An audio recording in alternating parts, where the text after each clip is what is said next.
We are live. Good evening and welcome to the June 1st, 2023 meeting of the Athens-Clarke County Planning Commission. For those of you viewing the meeting remotely, you can find the meeting agenda on the Planning Department's website at accgov.com/planning. For those of you attending in person, you'll find on the table by the door a sign-in sheet and copies of tonight's agenda. For each agenda item, we will begin with a report from the ACC planning staff, which will be followed by a presentation by the applicant, not to exceed 10 minutes. We will then hear from members of the public. 3 minutes are allowed for any member of the public who wishes to address the commission. When addressing the commission, please provide your name, your address, and the nature of your interest in the project, and direct your comments to the planning commission and not to the applicants. The audience is instructed to refrain from applauding or jeering the speakers. Exhibits may be displayed by the applicants or by members of the public at the podium. Written correspondence received by noon yesterday has been forwarded to the commission and is part of the public record. Any additional written materials to be placed into the record must be read during public comment within the 3-minute time limit. For all speakers, please pay attention to the timing device near the podium. The device will display a yellow warning light when you have 30 seconds left and then a red light when your time is up. After the public comment period, the applicant or their representative may request a 2-minute response, after which the applicant will take their seat in the audience. At that point, the public portion of the agenda item is closed and the Planning Commission will proceed to discuss the item. We will receive no additional public or applicant comments unless requested by a planning commissioner. Finally, please note that the microphones in this room are sensitive and that the meeting is being broadcast live. Please turn off or silence your cell phone. At this time, before proceeding to the agenda, I'm going to recognize Mayor Kelly Gertz. Good evening, everyone. Don't get a chance to come down here too often. I've got plenty of other public meetings to hang out at. But tonight's a very special night, and I didn't want to miss this for the world. Ms. Rowland. I've got something that I'll present in just a moment, but I just want to go down memory lane for a second and note, I think I met Lucy, who I'm here to honor tonight, about 17 years ago. As a young whippersnapper, I got a wild hair and I thought I will run for county commission. That's exactly what I need to do with my life. And Al Davison was kind enough to set up a lunch with Lucy and myself and he. And I quickly learned how much I had yet to learn about planning and all things city management. And so I have benefited from my entire time associated with this fine organization from knowing Lucy. Lucy has continually brought me good information about how to grow this city in a thoughtful and responsible way, and to be innovative in the way that we love to do here in Athens. And so I'm really excited tonight because I've brought with me this proclamation noting that heretofore, June 1st, 2023 will be known as Lucy Rowland Day. And so I'd like to read a couple of excerpts from this. So, whereas Lucy Rowland has dedicated 35 years of thoughtful and energetic service as a community planning advocate, activist, and leader for the city of Athens, Clarke County, and for the unified government of Athens-Clarke County. And whereas Lucy served with distinction as a planning commissioner for 32 years, following her initial appointment in 1988, just out of elementary school, and has served 5 separate terms as chair of the Planning Commission. And whereas over her years, Lucy has served during the tenure of 7 mayors, 1 county commission chairman, 1 city manager, 5 county managers, and 4 planning department directors, and has worked alongside over 50 fellow planning commissioners and reviewed more than 2,500 zoning action applications, text amendments, or other municipal planning matters. And whereas she has made substantive contributions to the comprehensive plans for this county in 1998, 2008, 2018, and provided leadership to the 5-year updates of those plans in 2003, 2013, and 2023, and has served 20 years on the policy committee of May Courts dealing with regional and local transportation planning projects. And whereas following 40 years of combined service to the University of Georgia, she was granted emeritus status by UGA in 2010 in recognition for her lengthy record of advanced scholarship. And whereas through her active membership in the Congress for New Urbanism since 1997, Lucy has actively promoted local implementation of the progressive community planning principles, policies, and practices supported by the Charter for New Urbanism. And whereas she has played a pivotal role in conservation of the natural and historic resources collectively known as Beach Haven. And whereas she continues to be an attentive mentor and stalwart source of inspiration to her fellow Planning Commission members and peers, Planning Commission staff, and to all that she engages with. Therefore, I, as Mayor of the Unified Government of Athens-Clarke County, do hereby proclaim this day, June 1st, 2023, as Lucy Rowland Day, and extend my deep and sincere appreciation for her dedication and service to this community.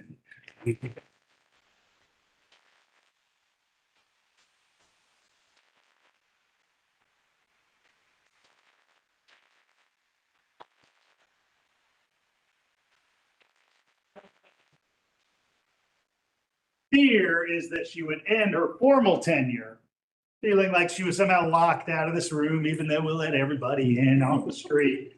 I want to make sure she can get in anytime. So in addition, Lucy, I'd like to present you with a key, the city of Athens. So this town is forever yours. Thank you. Thank you for all you've done. Thank you. Thank you.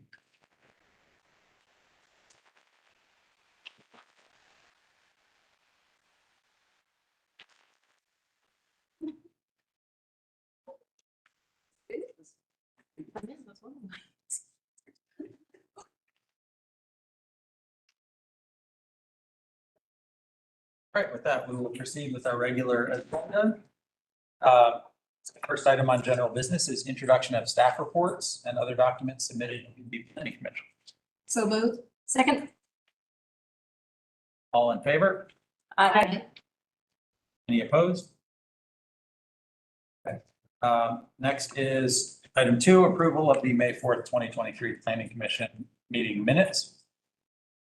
Motion to approve. Second. All in favor? Aye. Any opposed? Third, May Courts review and public comment. Brad? I have no report. So the next item on our agenda under new business, item 25 Baxter Drive, item number zone dash 2023 dash 03 dash 0433. And we'll begin with the document.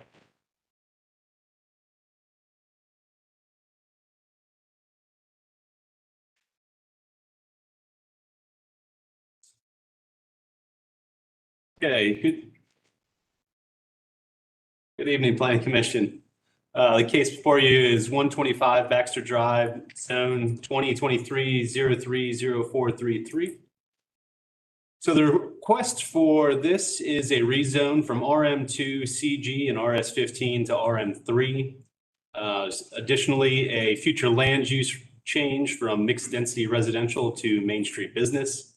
The request is dealing with initially 40 units that would be added back to the property. They are looking to reserve 10 to 15% of the new units for affordable housing in compliance with the inclusionary zoning ordinance. And this is to replace a 24-unit building that was lost to a fire in 2012. They lost that chance to redevelop that property within a year after that fire. And so that's why this request is before you all this evening. So here's a zoomed out view of the University Garden apartment complex. We've got a small connection there to the north to Baxter Street. There on the western property line, you have Dudley Drive, you have the library and the schools. To the rear, you've got Fortson Drive, where you see a little leg that touches back to Fortson Drive. And then you can see some of the commercial corridor there along Baxter Street. That's between the apartment complex and the street. So here's a zoomed in view of where the building that burnt down is there in that grassy section, similar to the other buildings up in this portion of the complex. This complex is made up of a variety of different apartment and townhome types throughout. And then you can see here the the future land use request to go from to the Main Street business, and then here is the zoning request. So again, you can see mostly RM2 zoned property. The small portion touching Baxter Street is CG. The small leg touching Fortson is RS15. And then the change is to RM3. Staff is asking for a condition that those two pieces that are CG and RS15 remain that way as part of this request. Here is a site plan showing a little bit more in depth. This request is focusing on the building that's to the top portion there. That would be the 40-unit building. However, this is a rezone request. The applicant has stated a potential future intention to redevelop some of this property, along with the change in getting the one building back. They would have the ability to add some more units if the if the zoning is changed from RM2 to RM3 throughout the property. So this is consistent with the comprehensive plan. We've got an infill site here, obviously already built, had some of these units on it in the past. There is good access to the Baxter Street corridor, which has a lot of the commercial opportunities, business opportunities, as well as transportation opportunities connecting to downtown, to the university, and throughout the rest of the community. This would add some residents to that corridor. So you'll see in your staff reports there, we talk a little bit about design. We got into not the design of the structure, so to speak, but more of the design of the corridor to go along with some of the things that we've talked about in the comprehensive plan, adding multimodal connectivity. The sewer capacity would allow for the 40-unit replacement, but you'll see here in the conditions about potential future redevelopment beyond that. And then also there was some discussion amongst the staff internally about other ways that might accommodate the 40 units, if that could be included through inclusionary density bonuses or some other units. But the applicant is just requesting for the rezone for this. So, staff is recommending approval of the future land use and approval of the zoning with conditions. So here are the conditions. The 40-unit bedroom burn down is permitted without sewer and water capacity evaluation. The Public Utilities Department, I believe, is here to speak to that effect. They're okay with the redevelopment, but development beyond that needs some additional evaluations. And so you'll see that in here that we're asking if anything beyond the 40 units is requested from this applicant, if this is to be approved, that would all have to come back for proper evaluation due to some of the work that's going on in this sub-basin, which is based off the Brooklyn Creek. Two additional points that were added recently were to limit vehicular access to Fortson Drive off that leg that we were showing.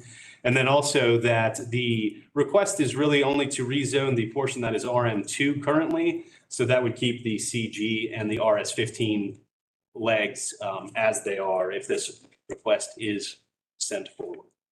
With that, we'll conclude the staff report.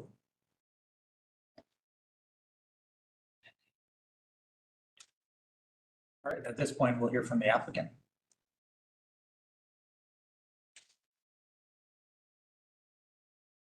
Good evening, everyone. Chris Hunkley from Terminus Design Group speaking on behalf of the property owner. I want to say, first of all, we appreciate the staff's recommendation.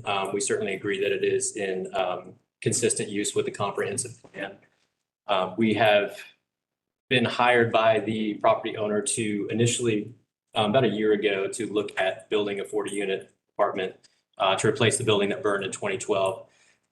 As was previously mentioned, the property owner has owned the property since 2013. So they've been in the property for a decade. They have plans to be in the property for the next 20, 30 years. So they're committed to the long-term growth of the property and commitment to Athens in general.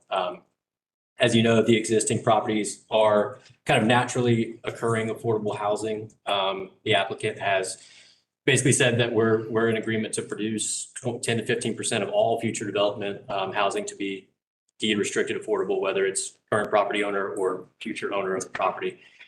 So no issues there. What we see, obviously the concerns from people on Fortson Drive, we have no intent to connect Fortson Drive at all. Just happenstance that the property touches Fortson Drive. So no worries there. We're not connecting to that in any way with, especially with vehicular access. Really the most imminent part of this is to rebuild the building that burned, which we lost the right to do because we didn't do it within a year. There were two options explored with planning department to increase density to allow the 40-unit building to be rebuilt. The first of which was to do the inclusionary zoning, add 10 to 15% of affordable housing in the new development. That is not possible.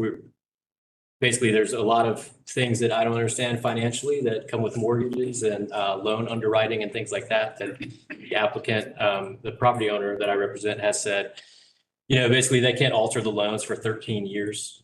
So they are unable to classify any existing units as affordable.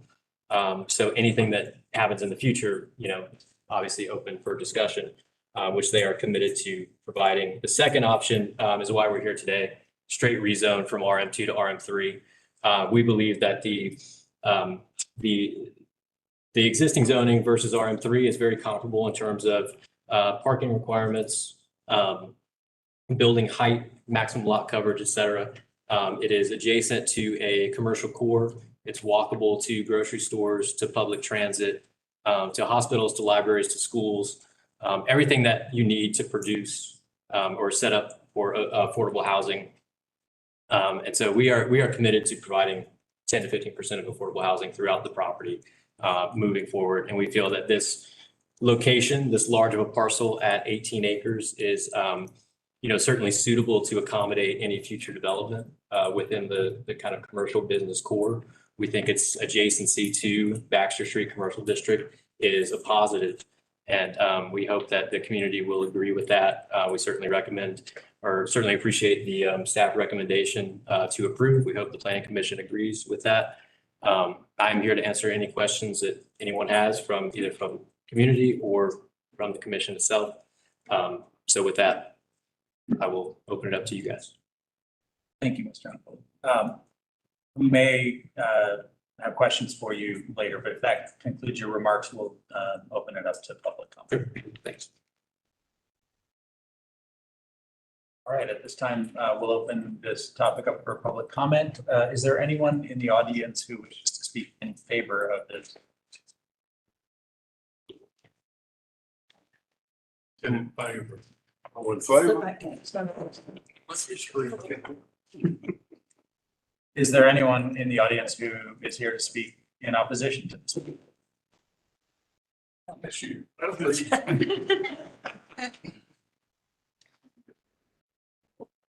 My name's Jeff Bradbury. I live at 120 Fortson Circle. I take exception with the staff report. Number one, it says that it doesn't require a change. And it openly says in their proposal in the first paragraph that RM3 is not permitted in mixed density residential, the future land use plan. And they're saying that they're not going to change the land use plan, which is clearly stated in here that they are. It says they're going to increase access to affordable housing. Well, he just admitted that this has transitioned into affordable housing. There's 440 units there. He says they're going to go into the inclusionary zoning. So if you go to 50 and then you go to the 50% bonus, that's 75 bedrooms per acre.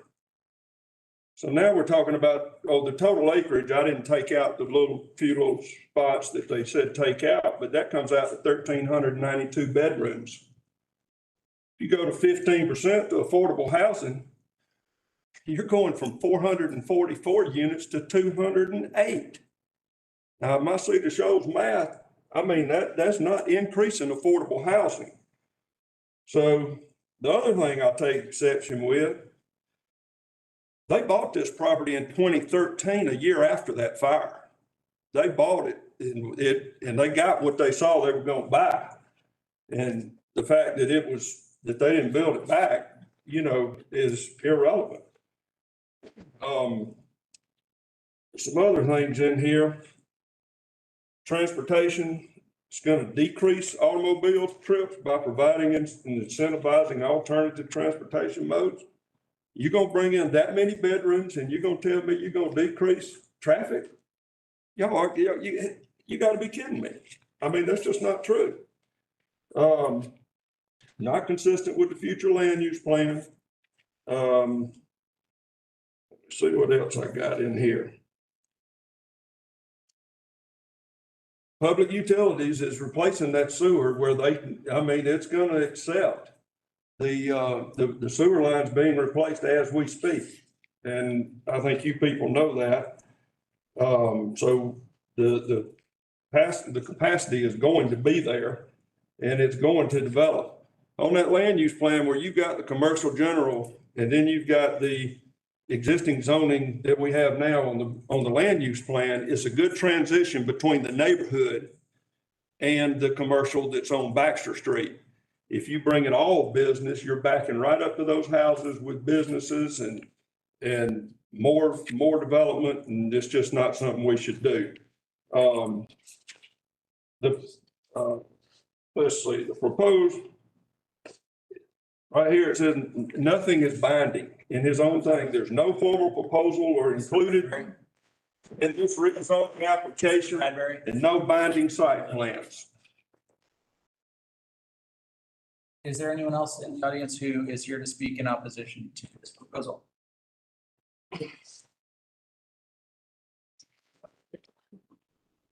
I'm Richard Warner, and I live at 515 Springdale Street, which is right there at the corner of Springdale and Fordson. The traffic to me is a major problem that we're gonna have. Baxter Street already is overloaded at certain times of the day. In fact, the police down there by the university down there by the chicken place have to come by there and try to get those people out of the way so people at Baxter Street can get down by the university. Traffic is going to be a problem. Traffic backs up in the afternoons all the way back up to the Elephant Trunk near the police station. And it's hard to get up and down through there. If you had another, I used 18 acres. If you had another 1,350 units, bedrooms in there, minus the 444 that they had, but have a total of 1,350 bedrooms, that's going to increase a lot more traffic. We talk about bicycles. I don't know how many of y'all ride bicycles, but there's not a whole lot of folks that ride bicycles up and down Baxter Street because of their life. I've only seen 3 in the last 10 years, but I'm sure there are others when I'm not around. But to me, the traffic is a major problem that we're going to have. I don't know why we don't look at a PD zoning myself. If we want to only add 40 more units, why do we have to rezone the whole property RM3 to get 1,350 units when they're only trying to do a 40-unit building at this time? If a PD comes in there and they want to come back to y'all as the planning commission, we hadn't even had a transportation study on Baxter Street. All this is pending. There's a lot of what ifs. If they change their mind on what they want to do, and they want to add, instead of the 40 building, they want to add 3 40 buildings and 2 parking garages. I mean, is that what we want? Do we want that much additional units built?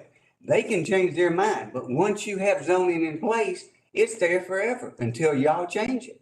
So if they've got the right to build 1,350 units, whether they change their mind this year, next year, or they sell it in 5 years, it's real easy to tell y'all, the community, that we're going to do this for the community, but there's nothing holding them to only doing that. So I'm against it for traffic reasons, and I want y'all to assure your community what we're gonna get there in the future. Not just rezone it now and hope for the best. Thank you. Thank you, Mr. Warner. Is there anyone else here to speak against this? Hi, my name is James Burns. My wife and I live at 345 Fortson Drive. We're of a certain age where, we walk in the neighborhood a lot because it's, it's kind of the way you get exercise. And as many of you know, there aren't that many sidewalks in Athens. You end up walking in the street, walking, hopefully facing traffic. And cars are a problem. There are a lot of cars out there. We're concerned about what might happen if this is changed because of I'm going to just say I'm being a little selfish. It's that little chunk that's going on to Fortson Drive, and I see here there's a suggestion that there'll be no vehicular access off Fortson Drive. But my wife called the planning commission and called the developer, and all we could get them to say is there's no intention to. That to me is not very reassuring. I mean, it sounds to me like, or maybe we could. So that's something we're concerned about because there is, Fortson Drive is very much of a cut through all the way to, Springdale. It's already dangerous to walk on. 2 years ago, I was walking on a block away from there. And, you walk on the streets in Athens and there's buildup pavement and there's no sidewalks. I was walking on the street. There was a car coming one way and a car coming behind me. So I scooched off to one side. I slipped. I twisted my ankle. I actually broke my ankle. I face planted. I broke my shoulder. I had to go to the emergency room. It was a traumatic thing for me. Part of this is, again, no sidewalks in Athens. So, I wish there were a better place for me to walk. It's a concern about having more cars on the street because of more traffic and for pedestrians. Because again, this is recreational walking that I'm doing. It's the only exercise I get because I'm pretty sedentary otherwise. Listening to people say, that it will only be this number of bedrooms. There was a development that was on Dudley Street. And I was concerned about it because they cut down all these trees. So I called up the planning commission and they said, oh, it's just a single house we're going to put there. It ended up being a multiple dwelling student house there, plus another one that was a duplex that also was multiple student housing there. And that was on top of, allowing it to just be a single house. So I'm just a little cynical and I'm a little worried that there are no constraints here. So once they get what they want, developers tend to want to, build in places. So I see I'm running out of time here. So mainly, I feel fine about people. I feel fine about density. I like that, but I don't like cars. And I just like to say, as a pedestrian, I don't want more cars on Fortson Drive or Baxter for that matter. Thank you. Is there anyone else in the audience here to speak in opposition to this proposal? Hey, good evening. My name is Steve Everett, and I live at 120 Fortson Drive, and so thanks for the opportunity to speak here tonight. I'm opposed to what I've heard all this evening. It appears like there are a lot of things that are assumed but not known, right? And we're in a position where a developer, just as the previous gentleman said, once they get their access and can do things that, things can run amok. And I have, kind of three specific areas that concern me. One is the density, more people, more units, all of those things. Secondly, it is the traffic. I live on Fortson Drive, as I said, cars are coming up and down our street. We sit on our front porch every night and have a glass of wine. And right now, cars are going crazy up and down that street. Adding more people to that mix, let's face it, the streets in Athens suck as it is today. There are potholes everywhere. Adding more cars and more traffic to that is only going to make things worse. In addition to that, if you don't sit there and make a condition, not a condition, but a stipulation that they cannot have access to Fortson Drive, then, everything's off the table for me. I mean, we have enough traffic as it is. The gentleman talked about having And I walk up and down Fortson Drive, and it can be very unsafe at times. And adding more traffic to the mix is not a good thing for our community. And, you know, if you want to approve something that is very well boxed in, that has no wiggle room for the developer, he can do what he says he wants to do today and leave the future request for the future, and they can come back to you. Okay. But my stipulation is that as part of this project, nothing can come onto Fortson Drive, and that it be limited to exactly as been outlined in the thing, 40 units, and that's it. So thank you for your consideration. I appreciate it. And, you know, I really hope that you'll take these concerns of mine and all my fellow citizens here into consideration and, you know, put this, either put the approval in place with all of the stipulations and the constraints that are necessary, or to turn it down and start anew. Thank you very much. Thank you, Mr. Everett. Is there anyone else in the audience here to speak opposition to this application? Hello, I'm Trey Bias. I live at 196 Fortson Drive. My home backs up to the property in question. So I'm not going to repeat what everyone else has said. I agree with 95, 99% of what's been said to this point. I just want to say that our concerns do revolve around high density. And I think when you increase the density and if you agree to, what am I trying to say here, to go to RM3, that is kind of like an open checkbook. And we don't know where it may end in terms of height of buildings, in terms of number of people. They could do a lot of different things. That's concerning. I want to reiterate what was just said. The owners of this property, I want them to be able to turn a profit or have an ROI on their investment. I have no issue with that at all. If there's a way for them to rebuild the building that's burned down, and to keep zoning the way it is, and I don't know all the ins and outs of that, I don't claim to, then let them do that. I think they should be able to see a return on their investment. But when you look at the impact on our neighborhood, and again, my property butts up against the property in question here, I'm concerned about the height of buildings. I'm concerned about sitting on my back porch and watching people walk around in apartments and condos behind me. I'm concerned about the traffic. That's a big deal. As you all probably know, Fortson Drive already has speed bumps. That's how bad the traffic already is now. We have speed bumps now. And this will only make it worse. And I'm not sure about the vehicular access from a high density apartment area into Fortson Drive, into a residential area. I don't know why either party would need to ever use that for any reason. That makes no sense to me at all. So that's very concerning about that as well. That would increase the traffic as well. So that's all I have to say. I thank you for your time. And Lucy, congratulations on the key and the proclamation. Key to the city is pretty cool. So that's all I have to say. Thank you. Mr. Bias, anyone else? My name's Russell Ewing. I live at 170 Fortson Circle. I, as well as everyone else, seems to be pretty much opposed to most aspects of this. My main concern obviously is the traffic and the vagueness of the suggestion of no access to Fortson Drive. Like the gentleman just said, Fortson Drive already has 7 speed humps from Westlake to Springdale. That is 1 mile in which you have 7 speed humps that were in place by the county within 15 years ago. So we've already got a noted traffic problem on Fortson Drive by the county. It's where it's been addressed, and it's still a problem. So adding 1,300 or so bedrooms would be a tragedy waiting to happen. I've got 3 children. I've got 14 kids that live on my street, and we should be allowed to enjoy our neighborhood. Thank you. Thank you. Anyone else here to speak?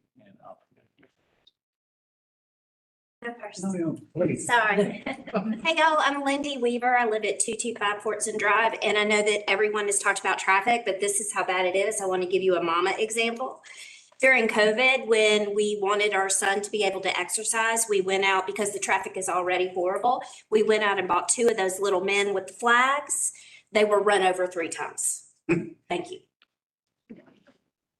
Thank you, Ms. Weaver.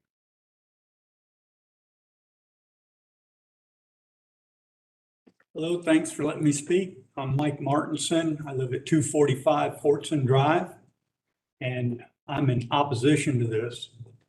I guess everything's been said that can be said, but one thing on a very personal level is that the no vehicular access off Fortson Drive is very important to me. So important that my wife and I discussed moving from Fortson Drive. And that's because we live directly across from that access. And to have cars at night having lights in the house, it just wouldn't work for us.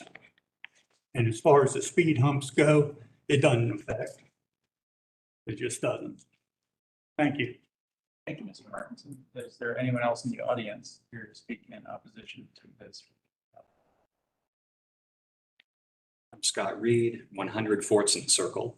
And I feel like from what we've heard from all of our neighbors here, items 2 and 3 in the staff recommendations are non-negotiable for the residents of Fortson Drive and Fortson Circle.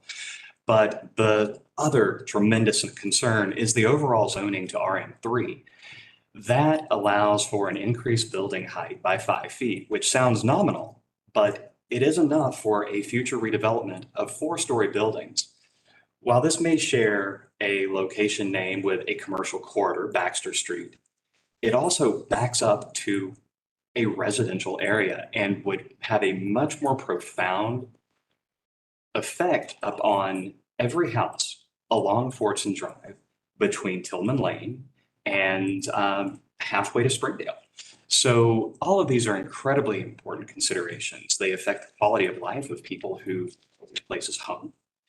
And moreover, I think it's also worth mentioning, there is no zoning in the vicinity that allows for this type of density. So this is somewhat unprecedented, open-ended, and simply too much gray area. So I feel that it is high time that we pay more attention in Athens, people who have their businesses here, who call it home, who have made the investments to make this area home, instead of faceless corporations who can't even be here personally to speak of your project. Thank you. Thank you, Mr. Fee. Is there anyone else in the audience wishing to speak in opposition to this proposal?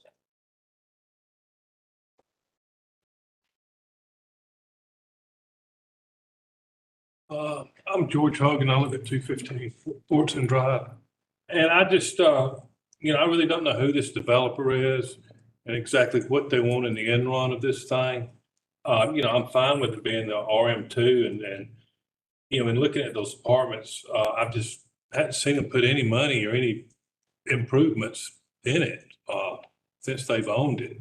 So to do all this, I wonder if anything's really going to happen or not, or if they're just going to try to sell the property to somebody else once they get rezoned. So, I'm against it, obviously for the traffic, crime, and probably devalue our houses. And just don't think it'll help our neighborhood at all. Thank you. Thank you, Mr. Howard. Is there anyone else in the audience wishing to speak in opposition to this proposal? All right, at that point, we'll hear from the applicant again. You have 2 minutes for rebuttal.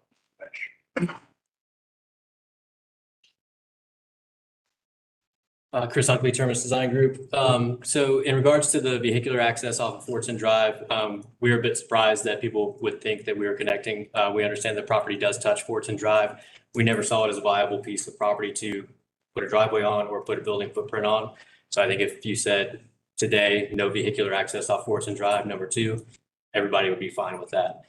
We have no issues there. The increased height from 35 feet to 40 feet from RM2 to RM3 is really just an increasing ceiling heights. I mean, it's 5 feet is this much. It's not, we're not doing high rises. We're not doing anything like that.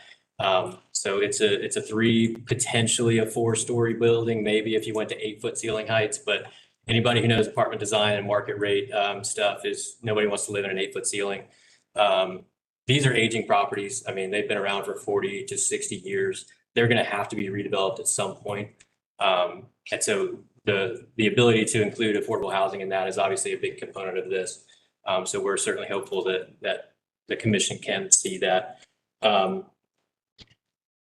Yeah, I mean, look, I know that everybody it's adjacent to a single family residential neighborhood, but it's also adjacent to a commercial district. It's already serving as high density multifamily. It will continue to operate as such. So we have absolutely no, I think, reservations with restricting access to Fortson Drive. We understand the concerns there, the lack of sidewalks, safety, all that stuff, traffic, obviously. Any future development, traffic reports and studies will be done to assure that it can handle the appropriate zoning. And as staff has recommended, those reports will be provided. And if they are not suitable to anyone, zoning department, planning commission, that you won't be able to do the development. So those reports will be provided in the event that we go forward with any higher density plans. At that point, we'll bring the discussion behind the rail. Start us off. Mark, Matt, Yes, please. I'd like to ask, Mark, would you please elucidate as best you can go back to the. Oh, I'm sorry. Your recommended conditions. Explain what a condition is. for the Yeah. public. Yeah, condition, if brought forward with a condition, they would have to adhere to these requirements or come back to this body and then the mayor and commission to change any of those. So with these conditions that we're asking for here from staff, it would only be the 40-unit redevelopment currently. They would have to provide additional evaluations to get anything beyond that. We are asking that there is no vehicular access to Fortson Drive through the leg there, and that the area that's currently zoned RM2, which is the central portion, not the two legs touching Fortson and Baxter, would be the part rezoned to RM3, remaining with the RS15 on the Fortson side and the CG on the Baxter Street side. So those are an easier way to think about it as requirements going forward. Right. So these are not things that are negotiable once assuming this were to pass from mayor and commission, these would not be negotiable down the road unless they came back. Correct. They would have to come back through this process, then mayor and commission afterwards, both of those bodies.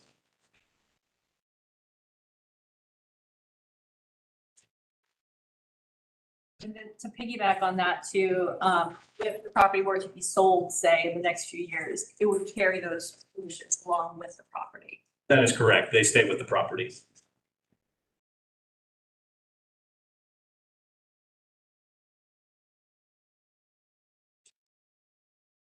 Right, so I'll continue. I guess it's interesting. This was the first place my husband and I lived when we moved to Athens. And it should probably be redeveloped, but no offense. I will say, as a former resident of this, driving into Fortson and the neighborhood, I used to go running in that neighborhood back there and I would always get lost. So wasn't necessarily the best vehicle exit out. So, but that's neither here nor there. I think it's interesting. Their last meeting, we were discussing a parcel that increasing the use of a parcel in a commercial zone that was adjacent to a single family neighborhood, right?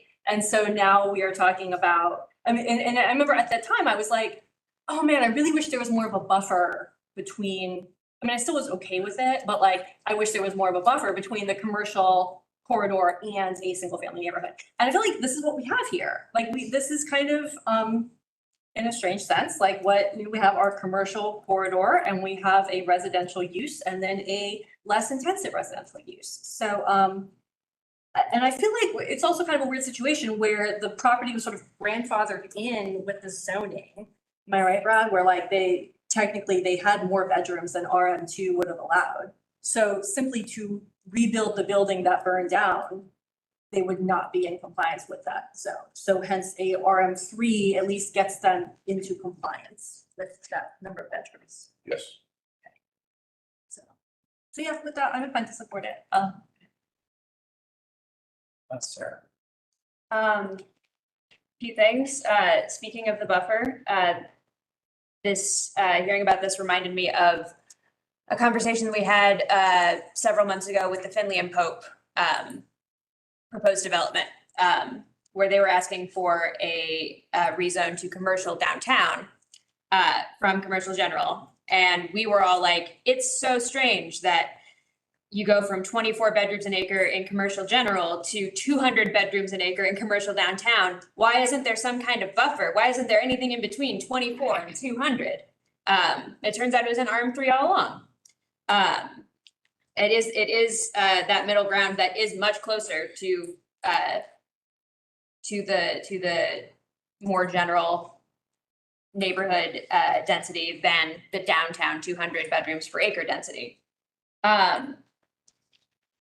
One thing that I wanted to point out from the staff report is the Transportation and Public Works Department, their comment, because this is not a binding site plan, anything that they do is gonna have to go through site plan review. To which Transportation noted, at site plan review, we will need a traffic impact study to determine the effect on future traffic generated from the additional bedrooms. And so, because it's not a planned development, there are these further checks in place to make sure that nothing disastrous is happening based on any new development that might occur. Really excited to see use of our inclusionary zoning ordinance, and echoing what folks have said. The current apartments there, they are workforce housing. I've known a lot of people through a lot of different contexts who live there and who have had problems there. It's really old buildings, and so they probably should get redeveloped. Just two more things. One, I noticed a lot of public comment talking about traffic. One person in particular said that he believed that this was not actually in line with our comprehensive plan because it won't decrease traffic because it will allow more people to live there. To expound on what decreased traffic means in this context, the people who would move into this new construction, those people would not simply disappear from the Athens environment if this building were not to get built. And of all the places in Athens, the vast majority of places that new construction could be built are going to be built further away, are going to be built in less walkable, less connected to public transit, less bikeable areas. And furthermore, it would just create twice as much driving to get to anywhere in that core. And so in that way, this is in line with our comprehensive plan. The last thing I want to say is this is why we have a comprehensive plan, because we know that population grows. We know that more people will need to live in Athens. And we know that change is scary no matter where it happens. And so we have this comprehensive plan to guide these decisions from our elected officials, from our staff, so that decisions are not made simply by how many people show up to meetings or how many people have the time to make comment. So I'm inclined to support this. They could put it by your house. I would love that. Thank you.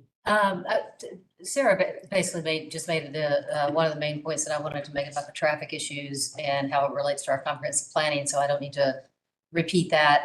I will just as a side note in response to Kristen, this used to be in my running routes when I lived in 5 Points. You should definitely get to know that neighborhood. It's beautiful. So many cool houses. And you know, it's not grid, but you can find your way around. A little hilly, but that's okay too. Yes, I am inclined to support this for the reasons that have already been stated. My only really big issue is whether this accesses Fortson Drive or not, and under this plan, it couldn't and wouldn't and never would unless for some reason they came back and asked for that. And it's hard to imagine a scenario where that would be okay, because you've got Baxter Street right there. So I think with the conditions we have protected the single family neighborhood around Fortson Drive and Fortson Circle. And I think that this is, even though, generally straight rezones are something that we're a little shy about, this is a rezone from one mixed density residential to a higher density without much changes in, I think the fact that you can only go up 5 more feet is also an important issue for me. So we aren't talking, as Sarah suggested, we aren't talking about going from RM2 to CD. Is that enough? I'll go ahead and make a motion to approve. Is this a 2 votes? Yes. Yeah, okay, so I'll make a motion to approve the future land use map with the conditions. I'll second. Okay, motion by Alice. With the conditions that are listed here. Yes. Yeah, just for clarity, with the conditions listed and updated in the staff report. And The conditions don't apply to the future land. They don't apply to the future land, but Review this is going to be part of it. Conditions will come with the next motion. Okay, so the motion is to approve the change to the future land use map. Motion by Alice and second by Lucy. Discussion. I have some comments on the zoning, but I'll reserve them for a motion, if any, on that. Let's do a roll call. Gary, Yes. Kidman, Yes. Morales, Yes. Pass? Yes. Rowland. Yes. 5-0, that passes. And then I will go ahead and make a recommendation to approve the zoning change with the conditions listed in the updated staff report and on the screen here. Second. Motion by Alice and second by Lucy. Let me lead off the discussion on that. I appreciate the neighbors' concerns here, and I thank you all for coming out. At times like this, I'm always mindful of the people who are not here who are affected by decisions like this, which includes people who need housing in Athens and can't find it because we don't have enough housing. And they're not here because they don't live next to a project. They don't know necessarily what's going on. And those people's interests are affected by these sorts of decisions as well. With regard to the traffic concerns that have been discussed, I think it's worth just to kind of build on what Sarah said a few minutes ago. Building housing near jobs, near schools, near libraries, near grocery stores and other walkable amenities does decrease the number of trips that households need to take in a day, because you can walk to the grocery store, you can walk to your job at Clarke Middle School or Alps Elementary School rather than driving. And so without question, going from 445 bedrooms to 931 bedrooms under RM2 up to RM3 increases the number of households and it increases the number of cars. But it may not increase traffic nearly as much as people imagine, because there's so many things that are there are so many things that are walkable to those households. So Can I ask you one question? What's walkable? no, sir, you cannot actually. That's not. But I would just like to know what's walkable. I'd be happy to talk with you after the meeting, but the opportunity for public comment has closed. Great.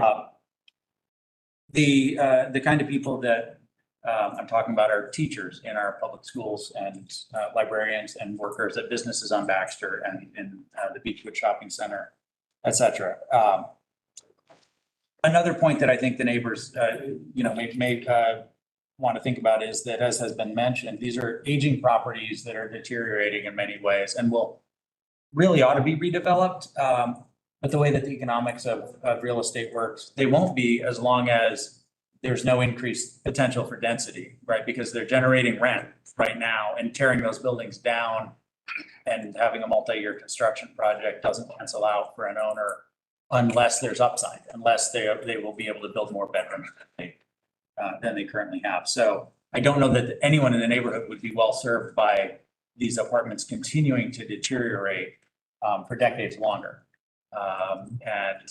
So I think, in the grand scheme of things, more bedrooms here makes sense for Athens, and although the prospect of change can be frightening and concerning, it's not something that I think is going to significantly affect people's quality of life, with the caveat that, of course, a traffic study would have to be done, sewer capacity would have to be available, and with the condition proposed, there would be no traffic access to Fortson Drive except from going out on Baxter or going out on Dudley and cutting through there for some reason, which is not Problem. not the most route. They're in line. So those are my comments. Any other discussion on the planning commission? You're gonna kill the kids, what you're gonna do? I think, piggyback off what you're saying, Matt. There's a lot of people in Athens losing housing. And I work next to a place that people are being kicked out every day. And they have nowhere to go. And I think this project would eventually be a place where can provide some hopefully affordable housing to those people. Because what we're doing is in Athens, I mean, it's an up and down thing. You got good, you got bad. We provide housing, but the housing isn't for the average day people here. You see more student housing, and those people being displaced have nowhere to go. And so the homeless rate is going up. Students have nowhere to go. They live in hotels. And so I think that this area is a good place for them to be able to go to. I don't see it really being too unaffordable because of what it already kind of is. It hasn't been updated in about 40 years, and it looks like it. So hopefully they can get some upgrades. But I do think that with the Fortson Drive being closed off, it seems like that's the main concern. And it's going to be closed off due to the condition. So I think it's a good move. Good discussion. Let's have a roll call vote. Gary, Yes. Kidman, Yes. Morales, Yes. Katz, Yes. Rowland. Yes. Motion carries 5-0.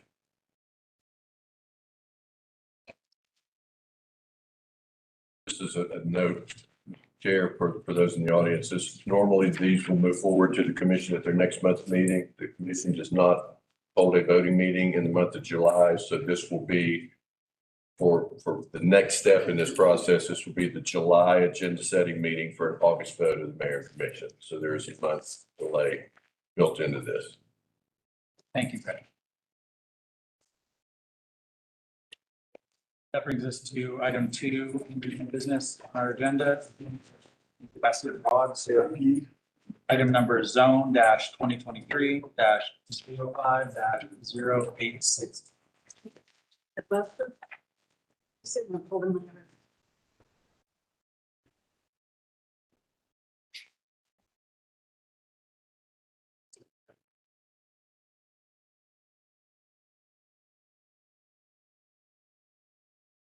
All right, good evening, commissioners. So as stated, this is for 2460 West Broad Street, zoning number 2023-05-0865. So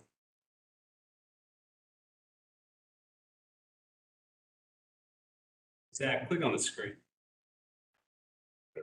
we'll go the old fashioned way. It's fine. No, the clicker should work. Yeah, cool. All right. So the request is to move from CG, commercial general with conditions, to just straight CG. The proposal is to add a hotel that would have 89 rooms, 116 parking spaces, and specifically have driveway access directly from West Broad Street. The purpose of this is in 2008, conditions were applied to this property. Condition number 1 was to subdivide the parcel, essentially to create the single-family residential on the back end, to have access only from the Beach Haven Drive, which is along the eastern property line. And then 3 would be to have a 50-foot buffer along the western property. In the years that have happened since, condition 1 has been already completed. It was subdivided, but conditions 2 and 3 are still currently in effect. This is the aerial overview. You can see in the center the property in question. To the east, you'll see the strip mall where like Blind Pig and some of the other restaurants are around there. To the south is the other hotel, the Hampton Inn, I believe. And then to the north, we have a few homes that are there, and that is the split parcel that is now RS-25. And to the western, on the western property side, we have, you can see the bridge going over the middle of Oconee, and the property there is currently owned by Athens-Clarke County with the intent of being a nature area in the upcoming years. For the future land use, it's general business, and that's what they want to keep it as. For the changes, it's CG with the conditions, the request is to, like I said, remove those conditions. This is the proposal plan. As you can see, it has the hotel along the eastern side with parking through the center. At the very front of the property, you can see the stream that goes through majority of the front of the parcel. This creates a 75-foot riparian buffer, basically an area that they must build around in order to preserve the environmental areas there. Hence why the ponds, the detention ponds, the hotel, and the parking are in the locations that they've put there.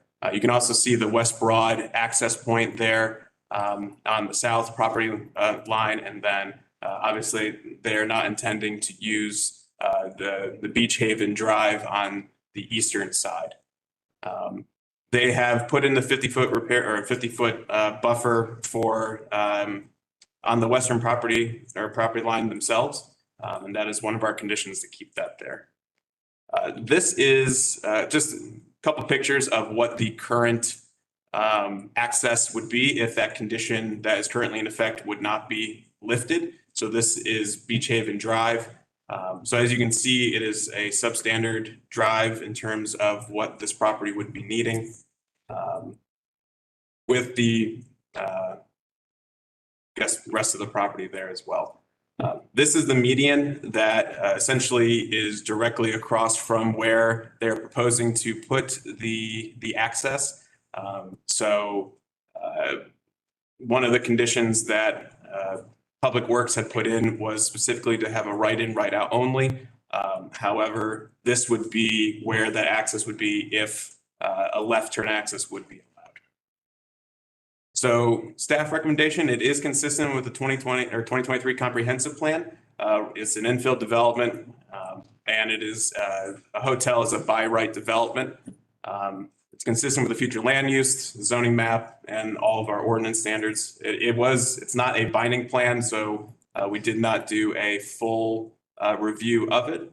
However, there was no glaring ordinance problems off of the proposal. Condition 1 has been completed, as I said, and conditions 2 and 3 are in effect. Those conditions, once again, being that access must be from Beach Haven Drive and that the 50-foot buffer be there along the western property. Staff suggests that new buffer condition to protect Beach Haven. And then Transportation Public Works recommends, like I said, that right in, right out access to West Broad due to safety concerns. Their comments specifically pointed to accidents as their primary reasoning behind that. So we are recommending to put in 3 new conditions essentially.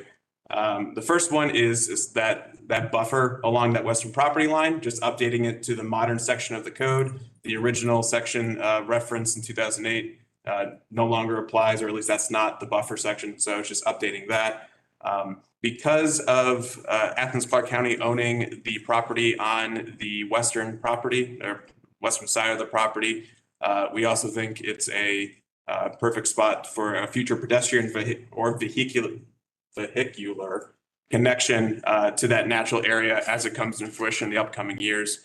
And then that the applicant would need to put in that right in, right out only driveway for West Broad Street per the condition from Transportation and Public Works. And that is it.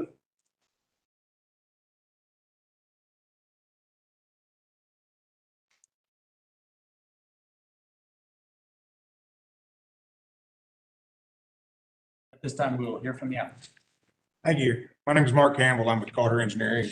Appreciate you taking the time to consider this application tonight. I think staff's done a great job. I'm here not only at the authorization of the property owner, but of the proposed developer. Mr. Manesh Patel is here. He's a local business owner. I won't endeavor to name the local businesses that he owns. I will give just one example that's relatively recent. The Fairfield Inn and Suites property by Marriott that is located at 175 Old Epsbridge Road. If you're not exactly sure where that is, think about where the Longhorn Restaurant's located. That's been developed within the last 3 years, and that is Mr. Manesh Patel's property. So that's just an example of the type of product that he would be able to do. This project is interesting. It's not very often that I get to look at a proposed hotel on 6.5 acres. But this property also has challenges. As has been indicated by staff, it was rezoned to commercial in 2008. And since 2008, it has not been developed. I think the main reason for that is the stream and access. You may or may not be familiar with other properties that have come and looked to develop this project and this property. A lot of those have involved piping the stream. How can we pipe the stream? How can we get rid of the stream so that this property can have gas stations and all the other wonderful things that might happen on a commercially zoned 6 acres? Those have all gone away.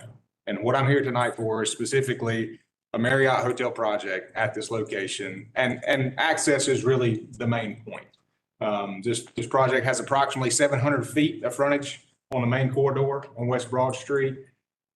Before we ever submitted for a rezone application, we had conversations with the Georgia Department of Transportation about access to this property, because ultimately it's on the state route, and Georgia Department of Transportation will have a say in how the property is accessed. During that conversations, at no point in time was the right-in, right-out restriction required. If you were to do multiple access points to this property within that 700 feet, if you were to have something where there's already an existing concrete median, certainly you would need a right-in, right-out, because you wouldn't create a new median break within that. This location, where there's an existing median break, shouldn't necessarily have that restriction. I've had, since the staff report came out, which you've all seen, probably conversations, we have very positive conversations with staff, including conversations today with transportation for clarification on that. He did say the right in, right out was based on there being no other improvements or no other modifications in any way within West Broad Street. That is not our intention. Our intention would be to meet the requirements of the Georgia Department of Transportation, but I would respectfully request this project is all about access. We would respectfully request that condition number 3, which is really similar in some ways to condition number 2 on the existing zoning from 2008, be amended to just say that the applicant shall meet the requirements of the Georgia Department of Transportation for driveway access. I'm happy to answer any questions that are related to that. You've seen a proposed site plan. You've seen what the prototypical Marriott 89-room hotel would be. We have sufficient infrastructure. There's water, there's sewer. The traffic generated by that's actually much less than you might think. That's part of our narrative and staff report. I hope you've had a chance to read that. But within doing that project, within a total of 6 acres, we really have a great opportunity to save a lot of trees, to retain that stream buffer, and to create a lot of tree canopy within the overall development. Again, my name is Mark Campbell. I'm happy to answer any other questions you have when the time is appropriate, and hopefully you understand what's being presented today. Thank you. This time we'll open it up to public comment. Is there anyone in the audience who wishes to speak in favor of this application?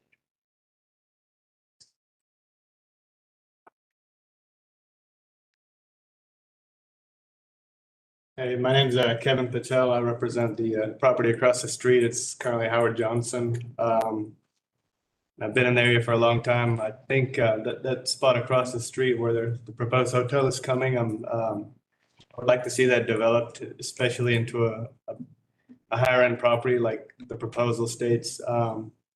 This is going to be good for the area, better lighting all around. Kind of right now it's kind of a dark spot right there. It's not as welcoming for customers coming in to our property even to have that dark spot over there. And I know that we've had several hotel demolitions in the last couple of years in town. So hotels, I think we are underserved in terms of lodging in the community. And that does limit major events coming into town. I think I know this weekend, there's a big Methodist conference and all the hotels are sold out and guests are having to go out of town, which is definitely an inconvenience. And it's kind of not in the same, this being a Marriott property, it wouldn't be a direct competitor of ours. So I definitely see it as a positive rather than getting some kind of strip mall or a lower end development. I think this would be good for the area. And I'm all for it. Thank you, Mr. Patel. Is there anyone else in the audience who wishes to speak in favor of this application? Hey, my name's Diego Kirsch. I live at 159 Featherwood Hollow, and I'm one of the owners of the business complex directly across the street from this development. And I pull out of my driveway all the time and look at the trash there, and sometimes tents up in there, and I've been wondering what was going to happen to that property. And I think this would be a fantastic addition to the West Broad corridor from the traffic circle going in down Hancock all the way over to the Oconee River. So I'm very much in favor of this. I think it's going to help brighten up the area, and it's going to add to all the things that have been happening, like the Muffler Place is being redeveloped, the new Classic City Bank, everything that's happened in West Broad Market. I really think it's going to improve what Athens looks like when people come off of 316 Neffs Ridge Parkway and they dump into our main corridor. So I'm in favor of it. Thank you. Anyone else in the audience speak in favor of this application? Is there anyone here to speak in opposition to the application?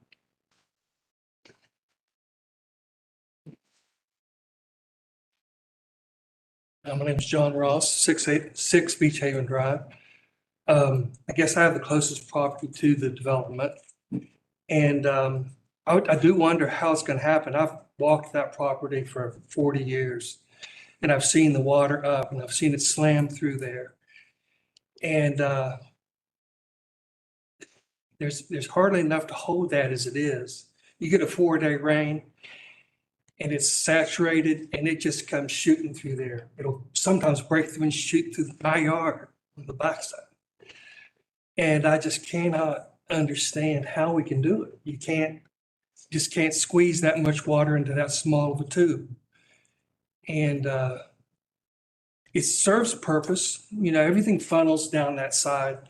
The natural flow, of course, was the lower side down Sycamore Drive. And it was always hilly on our side. The hills discouraged people for a lot of reasons for a long time. Then the traffic got bad. That discouraged people from using it for a long time. And slowly but surely, those things have been taken off the table. And now we're with a possibility of putting in something that, sure, you'll get rid of the dark woods. Yeah, the dark woods. But I never thought that the green space that it provided was anything but valuable. The watershed is valuable. And I don't know. We're funneling a lot of traffic, water, and people into a tiny area there. And I wish that it would be considered the right out. And there's no other way of doing it. I live there, I take right out. Because even if I could shoot across the road, it's way too dangerous. And I don't know if the traffic studies have been done yet, because it's horrendous. I don't know if they've done it lately, but it is horrendous. So I'll leave that there. I'm sure there are other people that have thoughts about it, and so I'll leave it to them. Thank you, Mr. Ross. Is there anyone else here wishing to speak in opposition to the application? I think we're talking about two different properties when you're talking about how great the traffic is around there. I'm not sure where they drive. I drive it every day. I'm Lynette Ross, 6 Beach Haven Drive.